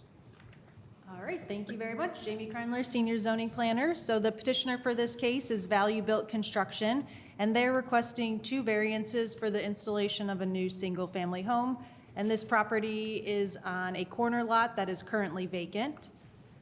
The zoning for the property is residential small lot, R3, and the two frontages, there is Larkspur to the west and East Branch to the north. On the screen, you can see the site plan that was submitted by the petitioner. And since there is an existing sidewalk adjacent to the property along Larkspur Lane, a new sidewalk is required along both frontages of the corner lot. These streets are classified as neighborhood residential streets, and that requires a minimum 6-foot wide sidewalk and 5-foot wide tree plot with street trees. The second variance request is from the 15-foot front build-to line requirement, and this applies to the frontage on East Branch Road to the north. There is an existing utility line and utility easement that runs through the northwest corner of the property, and this prevents the house from being placed at the required 15-foot build-to line along East Branch Road. The petitioner is proposing to develop the property with a new 1,000 square foot ranch-style home. As you can see on the site plan, the proposed front setback along East Branch Road is 23.24 feet. So this requires a variance from the front build-to line. The granting of the variance from the sidewalk requirement is expected to be injurious to the general welfare of the community because it will not promote connectivity. Extending the sidewalk from the existing sidewalk stub will increase safety and pedestrian connectivity within the neighborhood. And the purpose of the required sidewalk installation is to accomplish connectivity throughout the community, and these goals will not be achieved with the approval of the sidewalk variance. For the third criteria in the recently amended UDO, there is an option for payment in lieu of pedestrian construction. So that provides an alternative to sidewalk installation with a public benefit in return. And staff did not find that there's any unique condition to the property that prevents the installation of the sidewalk. Not yet. And then for the second variance from the build-to line requirement, for the with the existing water main on the north side of the property, this is the unique condition in this case. City of Bloomington Utilities has a requirement that structures cannot be placed within 10 feet of the water main. So increasing the front building setback along East Branch Road will allow the petitioner to develop the property with a new home while meeting CBU's separation requirement. Adjoining properties on these streets are not set back at the 15-foot build-to line and have similar front setbacks to what the petitioner is proposing along East Branch Road. And it is not possible for the petitioner to comply with the UDO's 15-foot build-to line requirement and CBU's water main setback requirement. So the variance will afford the petitioner the minimum relief necessary to alleviate the practical difficulties in this case. The department recommends that the board adopt the proposed findings, approve the variance from the build-to line requirement, and deny the variance request from the required sidewalk installation. There are two conditions in the staff report. The first condition states that unless otherwise approved through the payment in lieu process, a 6-foot wide sidewalk is required along both properties' frontages. And then the second condition addresses the street tree requirement in the UDO.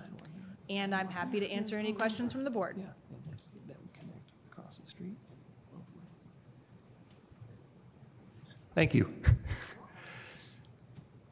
Is the petitioner present? Hi, my name's Sable Byers. I'm here on behalf of Value Built Construction. Okay, and do you affirm the testimony you're about to give is the truth, the whole truth, and nothing but the truth? Yes. Okay, you have 20 minutes.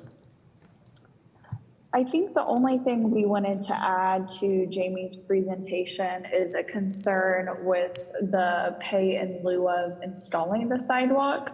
It's our understanding that that committee is not meeting in August for some reason. So the next available meeting for that is not until September 28th. So it's a really long time to wait for that to be resolved. So that is the only other thing we wanted to bring to everyone's attention in taking the waiver request into consideration. Anything further? I guess I will say one more thing. It is my understanding that they cannot build anything at all on this property without the build-to line variance. So the house is already very small at 1,000 square feet, but there is not a single plan that can fit on that lot without the variance, which is why it's being requested. But that's all. Happy to answer any questions. Okay, you'll have 19 minutes when we come back to use at your discretion. We're back to the board for any questions of the petitioner or the city staff. Let's start with Chris. Chris, do you have any questions? You're muted again.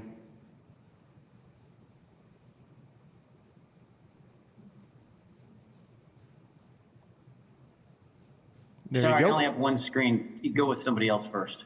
Very good. Any comments for the?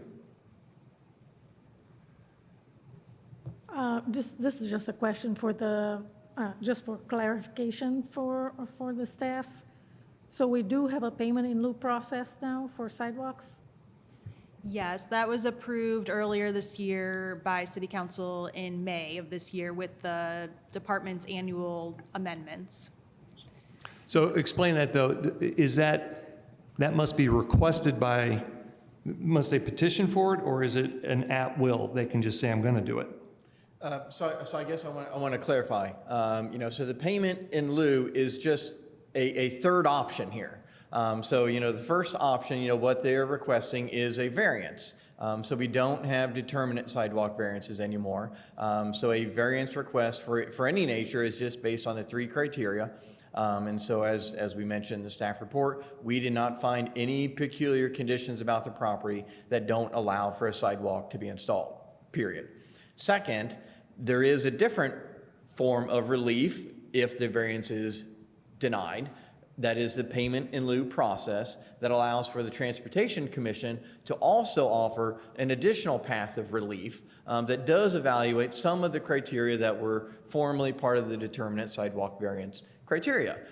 So they can then choose to go to the Transportation Commission, have them evaluate whether or not it is a candidate for the payment in lieu option, for one frontage, both frontages, whatever they choose. And so that is another option. And then obviously the third option is they install the required sidewalk. So what's in front of, so I just wanted to make that distinction. We in our staff report are not saying deny this because we want them to use the payment in lieu. We're denying it because of the variance criteria, period. In addition, there is another path as well, but that is not a specific factor, but I just wanted to be clear on that. Thank you, that's very good information, thank you. And as far as the build to line, you're advocating that we grant that variance. Yes, certainly. As we said in the staff report, due to the location of the water line, it is not possible to construct to the build to line given the location of the water line. Yeah, excellent. I just want to make sure that's clear while we're talking about the sidewalk. So, okay. Chris, did you have any questions? Yeah. Yeah, I think the build to line is something we have to give them because we need this house built. With regard to the sidewalk variance, what's the width of the sidewalk to the property leading to the south? Is it 5 feet? The one that it connects to? Yeah. It looks like it's the old 4 foot. Is that right? The one at 1224? Yeah, whatever, just to the south. Yeah, the one along the main road there. Yeah, it looks like it's a 4 or 5 foot. Well, I was assuming it was 5. That's what I was thinking. We now have a new rule for 6.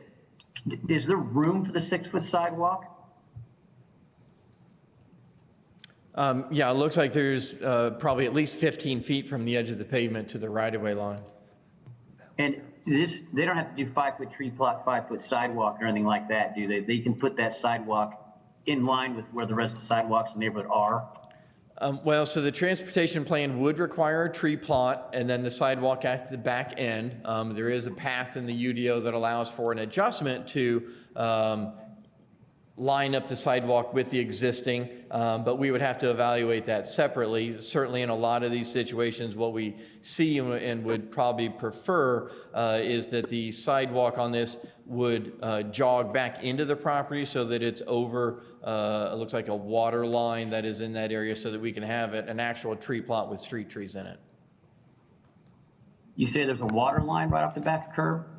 Yeah, it looks like if you look at the site plan along the west property line, along Larkspur, you can see an electric line and a water line that moves through that area. So the ideal situation would be the sidewalk would go over that water line so that you can have street trees. So if you look at the site plan where they have street trees, that's in the tree plot. So we would obviously want those to be maintained, and then the sidewalk would go up against the backside of the right-of-way line. See, I'm sorry, I can't look at two screens. I'm sorry, my traveling. Are there already street trees along that road? There are not street trees, but they are showing the required street trees on their site plan. We can put that. Well, not on that property, Eric, but it's the one to the south. Oh, on the one to the south?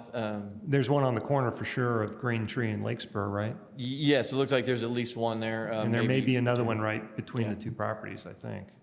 Chris? Isn't there a restriction for street trees within 10 feet of a utility? Or is that just sewer? So there are setback requirements from water and sewer lines and gas lines for trees. So that's why I was saying, where they've got the street trees does appear to be compliant with that separation requirement from the water line.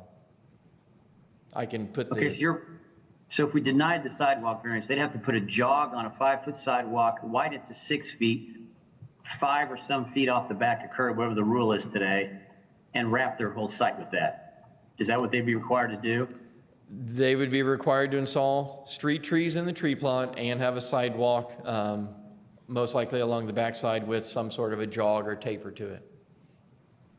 I think in the past too that we've had this discussion and it involved a flare from the old sidewalk to the new. Essentially, it would grow in a somewhat aesthetic way.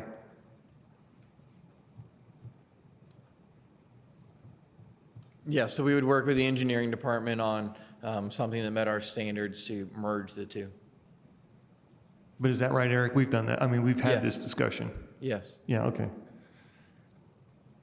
But, let's follow Chris's questioning though. Would we have the ability to say that we want the sidewalk along Larkspur to match the width, at least to the corner, or are we allowed? No. So the petition, what is before you is simply a request to not require a sidewalk at all. Very good. The location is up to the transportation plan and any relief that might be allowed within the UDO. Okay, thank you. So if we deny the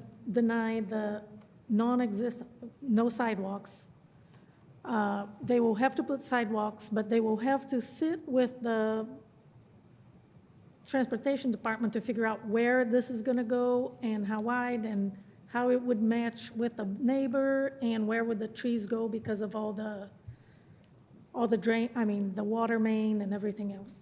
Yes, so if you deny the variance request from the sidewalk, then they would have, two choices at that point. One is seek additional relief through the payment in lieu, or 2, install the sidewalk, and we would work with them to work on the location of the sidewalk that would be in compliance with the transportation plan and allow for street trees with the tree plot. Okay. Are there any further questions before we go to the public? I have a question for the petitioner, Ms. Byers. So you would prefer that there's no payment in lieu because you said of time issue? Is it a timing issue? Yes, so the next meeting for the payment in lieu of program is not until September 28th. So if the variance gets denied and we want to seek that route, we are just stuck until September 28th. Because they don't meet in August, and I'm not sure why something that important, would skip a month of meeting. I would also like to point out there. I'm sorry, but are there plans to build the structure and the sidewalk before then? Well, they would like to build it as soon as possible, but they can't, until we get through all of this. No, I'm sorry. I meant, is it feasible to get that far into the construction in 2 months? to the sidewalk? Yes, their build time, well, I don't think they can start building until the sidewalk situation is resolved. Okay. I don't think they can get a building permit for the structure without that. Well, if we said that we denied the sidewalk variance, they could still get a building permit. Correct. So they would submit a building permit showing the sidewalk being installed, and then they could pursue a relief through any other method in whatever time frame they want. So I want to run out that reasoning. What I'm trying to see is it reasonable for me to think that if we denied that variance for the sidewalk, there would still be plenty of time for them to approach the meeting in September. Sure, Because September. the sidewalk is probably not going to be constructed first in the construction. It's usually done last. So this would be a component that would be required to be installed prior to occupancy. So at some point before they're able to utilize it, the sidewalk either would have to be installed or they seek relief through the payment in lieu. So they could push the construction of the sidewalk back until after September. Sure. Okay. So it is feasible then for us to deny it, and they would still have an opportunity to address this in other avenues. Yes. Thank you. Can I make a comment or do I have to wait? So go ahead, Flavia. I'm done. Thank you, Ms. Okay. Myers. Chris, do you have anything before we go to the public? Is this a question time or a comment time? Well, this is back to the board for any questions that we have. You can make comments, but it's primarily questions to clarify before we go to the public. No, I don't have any questions to clarify now, and I think the petitioner has something else they want to add. Okay, all right. Well, in that case, Leslie, do you have anything? Leslie? Okay, well, let's go to the public then for a comment. Is there anyone, please come forward and you'll sign your name on the form there, and then you'll state your first and last name.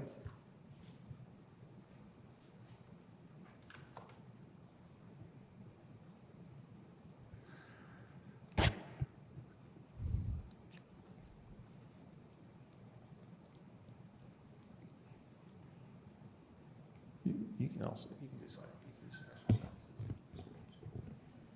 Hi. First and last name, please. Pamela Hurt. Do you affirm the testimony you're about to give us the truth, the whole truth, and nothing but the truth? Yes. Okay, you have up to 3 minutes. Okay. I'm sorry, 5 minutes, Joe. Oh, you got me stuck on that. I'm sorry. 5 minutes. Thank you, Eric. Okay. I feel like I'm in a Monty Python skit. So, yes, 5 minutes. Okay. Please. The house proposed will be directly, well, indirectly, kind of set back a little between me and my neighboring house on the corner of Larkspur and Green Tree Lane. Not sure how far the setback lines will be too close to the property. I know we have AT&T lines there. We have a box. We have the electrical box that is right behind my house that will run, I suspect, what they need down there as well, possibly. My concerns is where that comes in, you know, how they will address, you know, if they have to go with these lines, if they have to move these lines. Are they too close to the neighbor's house, even on the end of the street of Larkspur and Green Tree is a little bit closer. They have a shed behind there. Will be a little bit closer than what I am to them as far as the distance from down there to back behind it. I figured there could be a flood potential with the grade of my downhill on the yard, possibly down into that low-lying area, which is a very flat area where the woman that owns the house next to that owned that flat land, had a daycare. So that is pretty far downhill from my property line, which I have a little hill there for runoff. So that was one of the things that I wanted to address.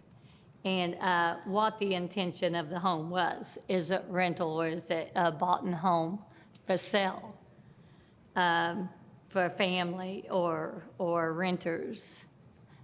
We have Larkspur, which is full of homes that are only rental homes, pretty much, with students and whatnot that are in those homes. There's a lot of car noise music banging all night long. I don't know, you know, what will be added to that or not added to that. Who knows? But, so that was some concerns I was thinking about, and whether those would be addressed, what the intention for the home was, a family dwelling or not, and the noise from their end. So that was just why I wanted to come in and just figure that sort of thing out. And also, I had mentioned the sidewalk, not going down all the way on that end there as well.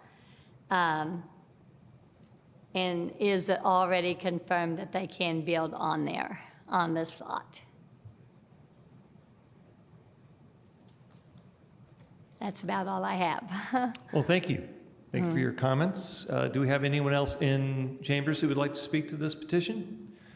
If not, is there anyone online? Please use the raise hand function on Zoom. And thank you. You may be seated. Thank you.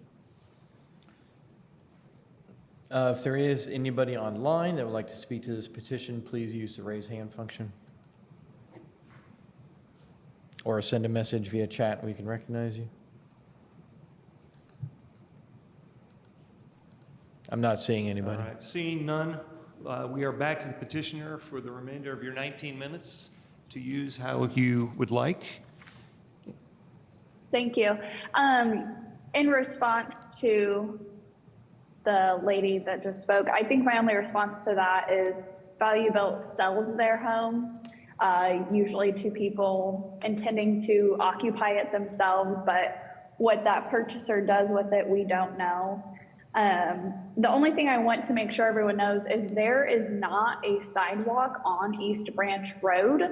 So if we put a sidewalk on that side of the lot, it does not connect to anything, but there is on Larkspur. So I think, you know, if we did it on Larkspur but not East Branch, that also makes more sense than installing both sides. But that's all. Okay.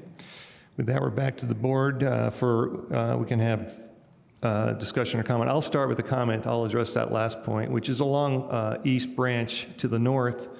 There is a sidewalk, so actually the addition of the sidewalk along East Branch would face the one across the street, which would allow much easier access to go around the corner along the sidewalk on East Branch to cross the street to the other sidewalk and then proceed, because there is no direct spur from Larkspur on the south side of Branch to Larkspur on the north side of the Branch, if that makes sense. So I can't agree with that reasoning from the petitioner. Any other comments? Also, we would be happy to entertain a motion at this time if there is not further questions or discussion. Chris, do you have something? Yeah, I want to clarify something. So the house is going to front East Branch, right, which is the cul-de-sac street? Yes. Okay, and Larkspur is the one that has the sidewalk directly to the south along the west line, and it crosses over East Branch where there's a sidewalk on the north side of that street also. Correct. Correct. And then it appears from the GIS that there's a sidewalk in front of the house across the street on East Branch. Correct. Did I get that right? Okay. Yeah, that's what I was addressing. There is the sidewalk there at 1214. Okay. So in the past, I've asked for these determinate variances from sidewalk because as an engineer, I don't like forcing new infrastructure requirements in old neighborhoods. And in this instance, I think we have to require a sidewalk on Larkspur. I'm frustrated that it has to meet these new requirements and can't match the existing layout of the neighborhood, but we can't really address that today. The one on East Branch doesn't concern me as much. There's a sidewalk across the street, but this one up the cul-de-sac, they're never going to get built. So, and then with regard to the other variance requests, I think we have to do it. It's a 1,000 square foot house. This lot is an old lot. The requirements are different then than they are now, and they're doing the best they can. I think that one we have to do. So that's my thoughts. Okay. Do we have any other comments or questions? And we could present questions to the petitioner or the staff. Give me 1 second here.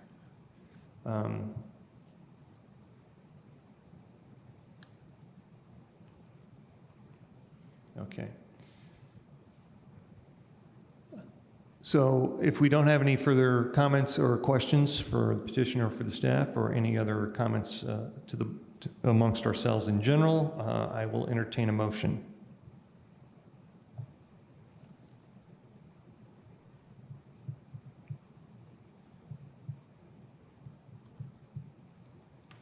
And while you're formulating your idea, I think that the recommendation from the city seems to be right on. I think it makes a lot of sense.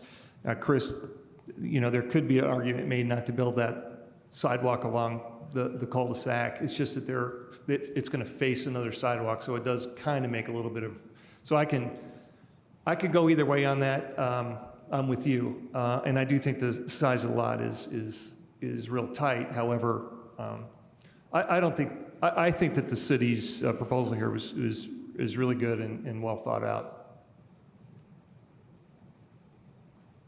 Okay, I'm gonna go ahead and make a motion for ZR 2026-06-0027. And the motion is to adopt the proposed findings and approve the variance request for the build two line requirement, and deny the variance request for the required sidewalk installation in the following condition. Condition number 1, unless otherwise approved through the payment in lieu process, 6-foot wide concrete sidewalk is required along both property frontages. Condition 2, street trees not more than 30 feet from center are required along both property frontages per UDO requirements. Do I have a second?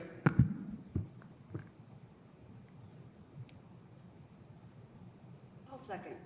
I have a motion and a second. Any further discussion, Chris?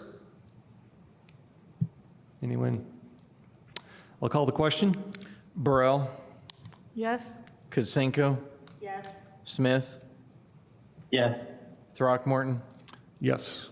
The petition is denied. Well, it's granted. I'm sorry, and denied. the request is denied, but the petition is passed as presented. Thank you. Let me get to the next one. This is 2026-06-0030, a request at 3430 West 3rd Street for a variance from sign standards that apply to drive-through in the mixed-use corridor. Can I have a staff report, please? Certainly, while I'm pulling up the presentation, I will say that I am Gabriel Holbrow, zoning planner.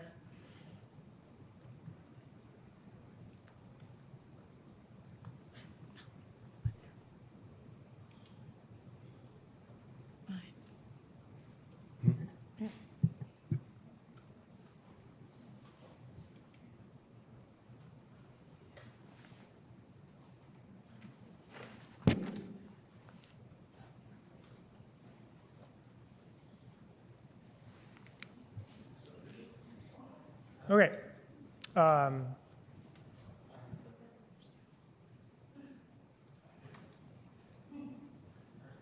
So this petition is a request for a variance from the sign standards that apply to drive-through uses in the mixed-use corridor MC zoning district. The property is 3430 West 3rd Street. It contains approximately 1.87 acres on the north side of West 3rd Street between Gates Drive and Liberty Drive.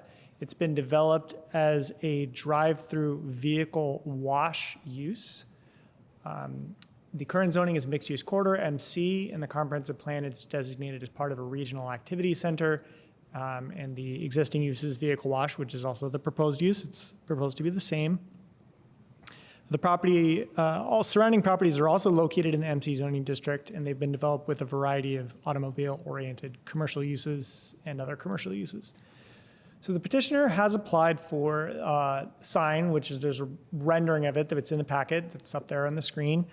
It would be a new freestanding sign with an electronic message center, or otherwise known as a digital screen, for the existing drive-through lane.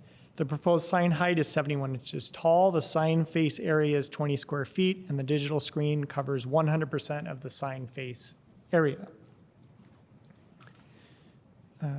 So the UDO contains signage allowances for drive-through uses in a group of zoning districts which include MC.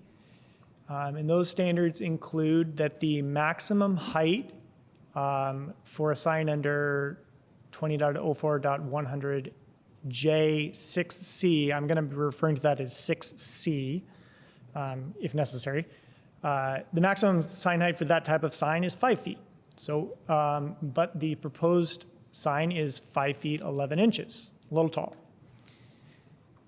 Then there's also a maximum sign face area of 12 feet under 6C, and the proposed sign has a sign face area of 20 square feet.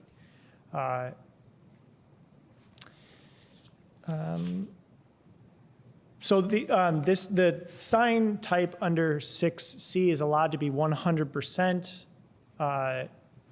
electronic reader board, which is what's proposed, so that part of it is compliant. Going to the criteria, the staff has recommended findings, proposed findings in the staff report. I'll just summarize them here. For the first criteria, that it will not be injurious to public health, safety, morals, and welfare. The proposed finding is that the sign will have minimal impact, it'll face inward on the property, and the visible rear of the sign will have minimal impact on the streetscape, aesthetic environment of the city, or sign clutter. For the second criterion, proposed finding is that the sign will have substantial adverse impacts on neighboring properties by allowing the petitioner's property to install larger or more numerous signage than other properties would be allowed to install without any difference in the practical difficulties faced by those properties.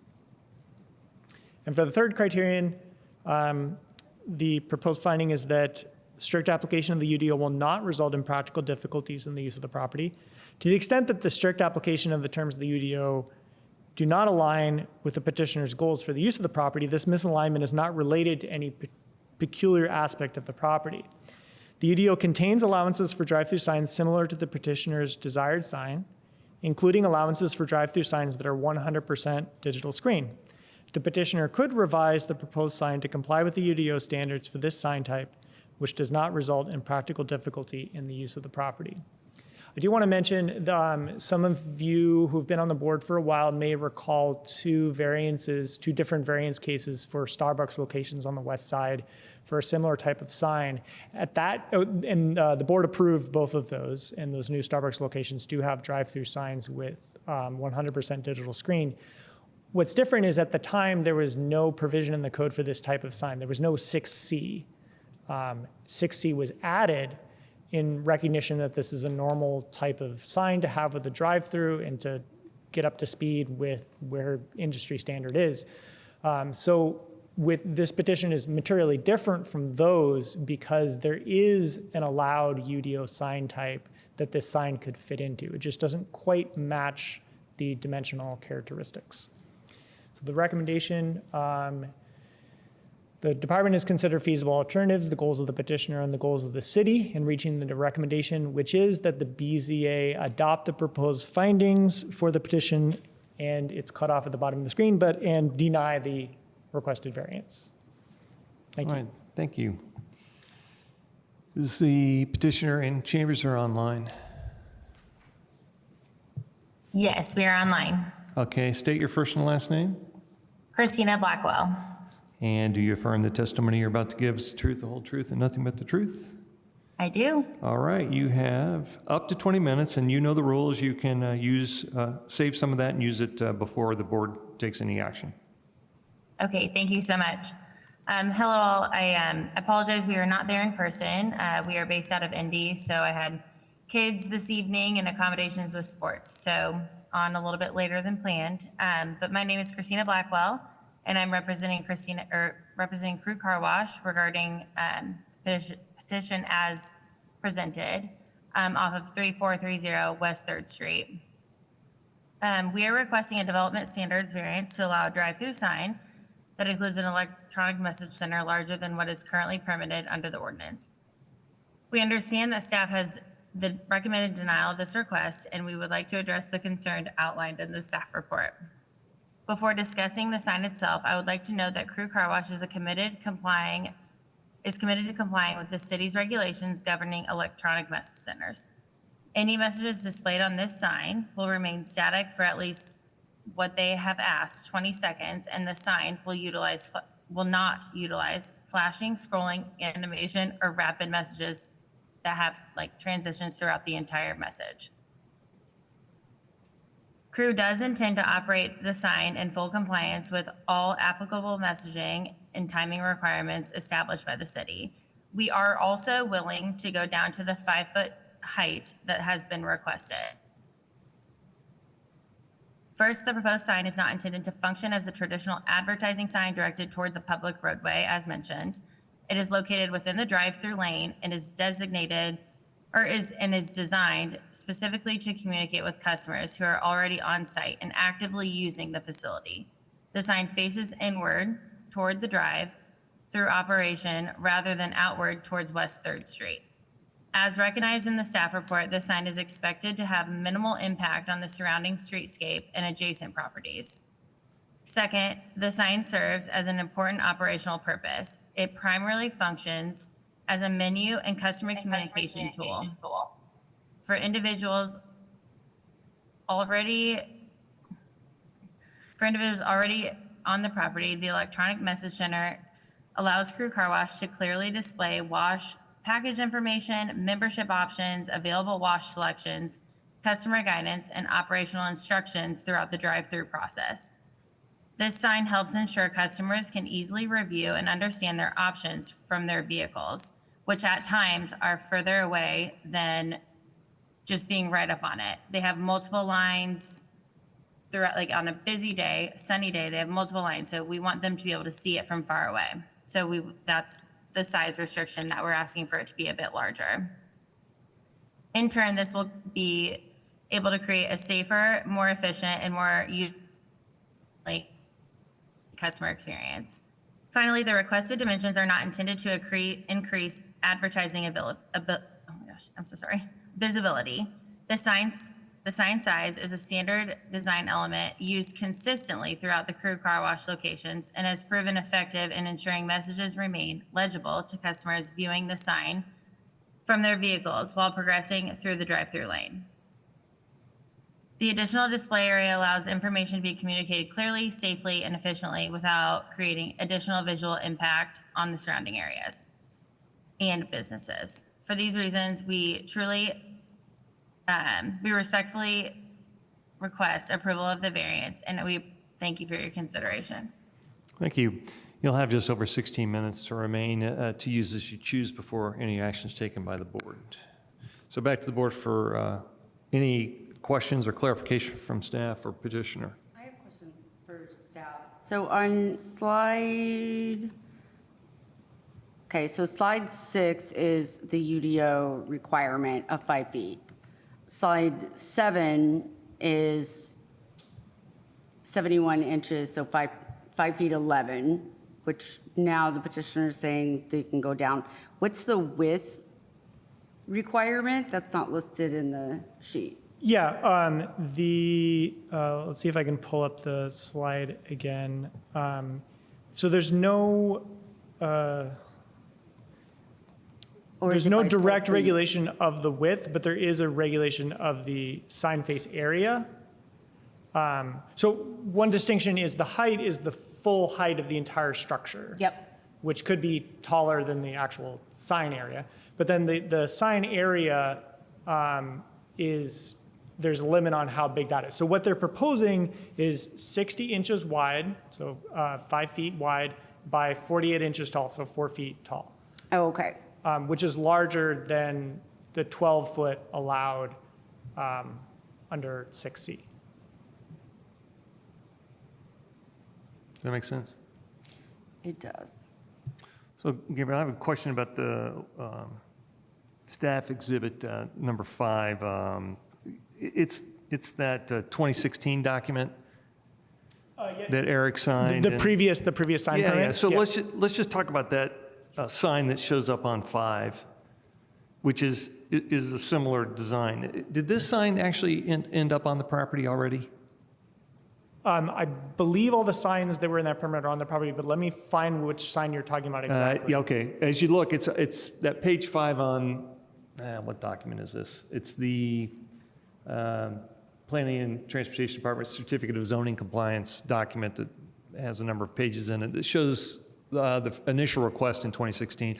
And I guess my question is twofold, which is one, is that sign currently there? Because I know that the current one's electronic. The one that they're asking for is electronic so that the imagery would change. This one has the same imagery on the proposal. This was a standalone fixed sign that talks about Ultimate Works, Choose to, car wash, et cetera. One, was that sign actually built? And then it shows it at a much smaller dimension, 61 by roughly 49 plus a stand. So I would ask the petitioner to confirm my information is that sign number 5 does exist, and it is currently fulfilling the allowance in 6A. Okay, so to the petitioner then, that sign currently exists, the one that was approved in 2016? That sign was approved in 2016, but has since been removed. So that sign is now gone? Correct. We are looking to replace that sign with the sign that was removed. Okay, and that sign was a fixed sign. It wasn't an electronic message board, correct? Correct, yeah, Okay. and there was multiple changes on the sign that were needed because of menu options and et cetera. So that's why they would prefer to go the digital route Understood. because of the menu. Yeah, okay, understood. Any other questions before we go to the public? There's more than one crew car wash in this town, so are there differences in the dimensions of the signs between the two? I would have to, so this crew car wash predates the more recent one. The more recent one has an address on Pete Ellis Drive at Pete Ellis and 3rd Street. I do know that we issued a sign permit so that all the signage that's at the east side one is compliant. I would have to go look at the permit to see exactly, what the dimensions of their sign were for 6C, but it was compliant on that one. Chris, do you have any questions?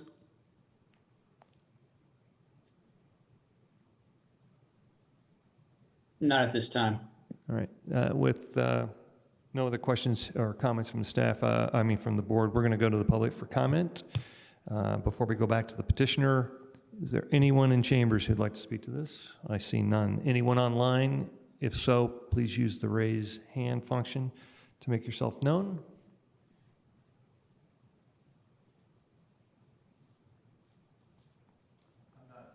Okay. I'm not seeing anybody All right. online. With that, then, we will go back to the petitioner. I think you may have started to speak. You have 16 minutes to address any questions, concerns, or any other information you'd like to provide. Okay, thank you so much. So I had mentioned, or I was trying to mention earlier, their other site in Bloomington, it was not feasible to be able to put one of these digital signs at that location. So they do not have one of the digital signs there because they didn't have the same loop for the menu opportunity that the existing location had. If we could have, we definitely would have requested that as an option. And then as we've discussed, this sign is not intended to function as a traditional advertising display. So it is an operational tool designed for the menu for customers to understand what they're doing while they go through the line and really just speed up the entire process, as Crew Car Wash is, their motto is clean, fast, friendly. So at the end of the day, they don't want to have to keep switching out faces on the old sign like they did decide to remove. They would like to have a digital display to be able to change pricing, be able to show unlimited pricing, anything that's best for their practice. So I really appreciate everybody's time today, and thank you so much.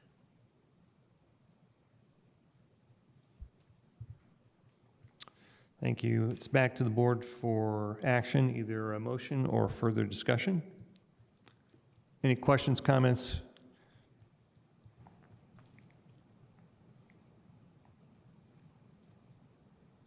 None from Chris? Anyone? With that, I'll entertain a motion.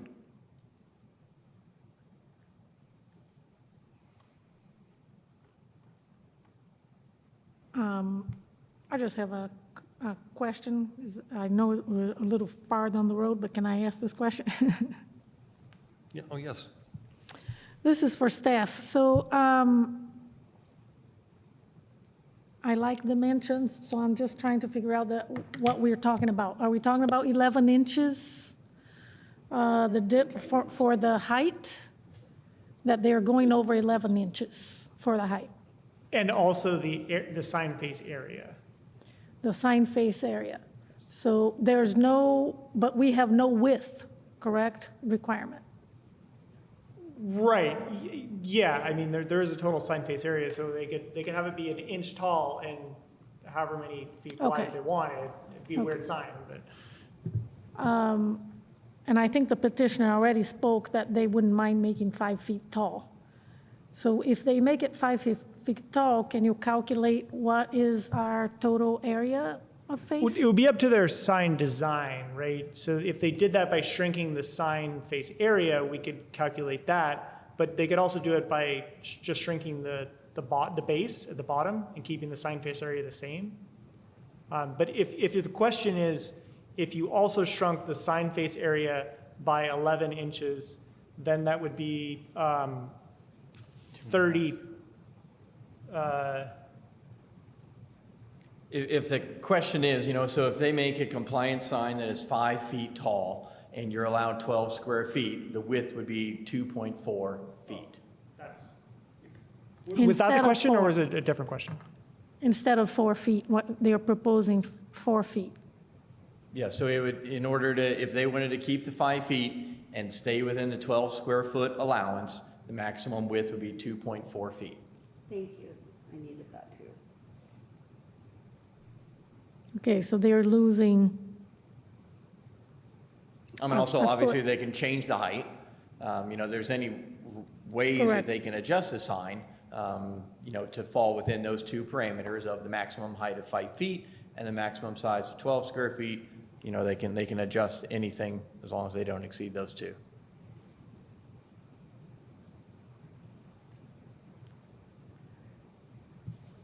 Okay. It looks like you have, no? Well, I just see, is there any difference? Because this signage is not, it's for the public, but it's actually for the customer that is using the drive-through. So it's not facing the road. Is the requirements we have for signs that are facing a road and it would advertising? This is not for so the UDO advertising. doesn't distinguish, what is the intent of a sign. We can only regulate what is the size of the sign and how many of those signs. Where you put it on the property is kind of up to you. So, as Gabriel mentioned, we updated the UDO 2 years ago to allow for an additional signs for drive-through facilities. Whatever they want to put on the sign, that's up to them. We can't regulate that. But the UDO fully contemplates, these types of signs. There is an allowance for it. And so, there's nothing unique about this property that prevents them from meeting that. They just want to have something that's more, totally understandable. Yeah, something that's bigger. Okay. All right, thank you. Sure. Any other comments or questions from the board before we take action? Chris? If no further discussion, I'd entertain a motion.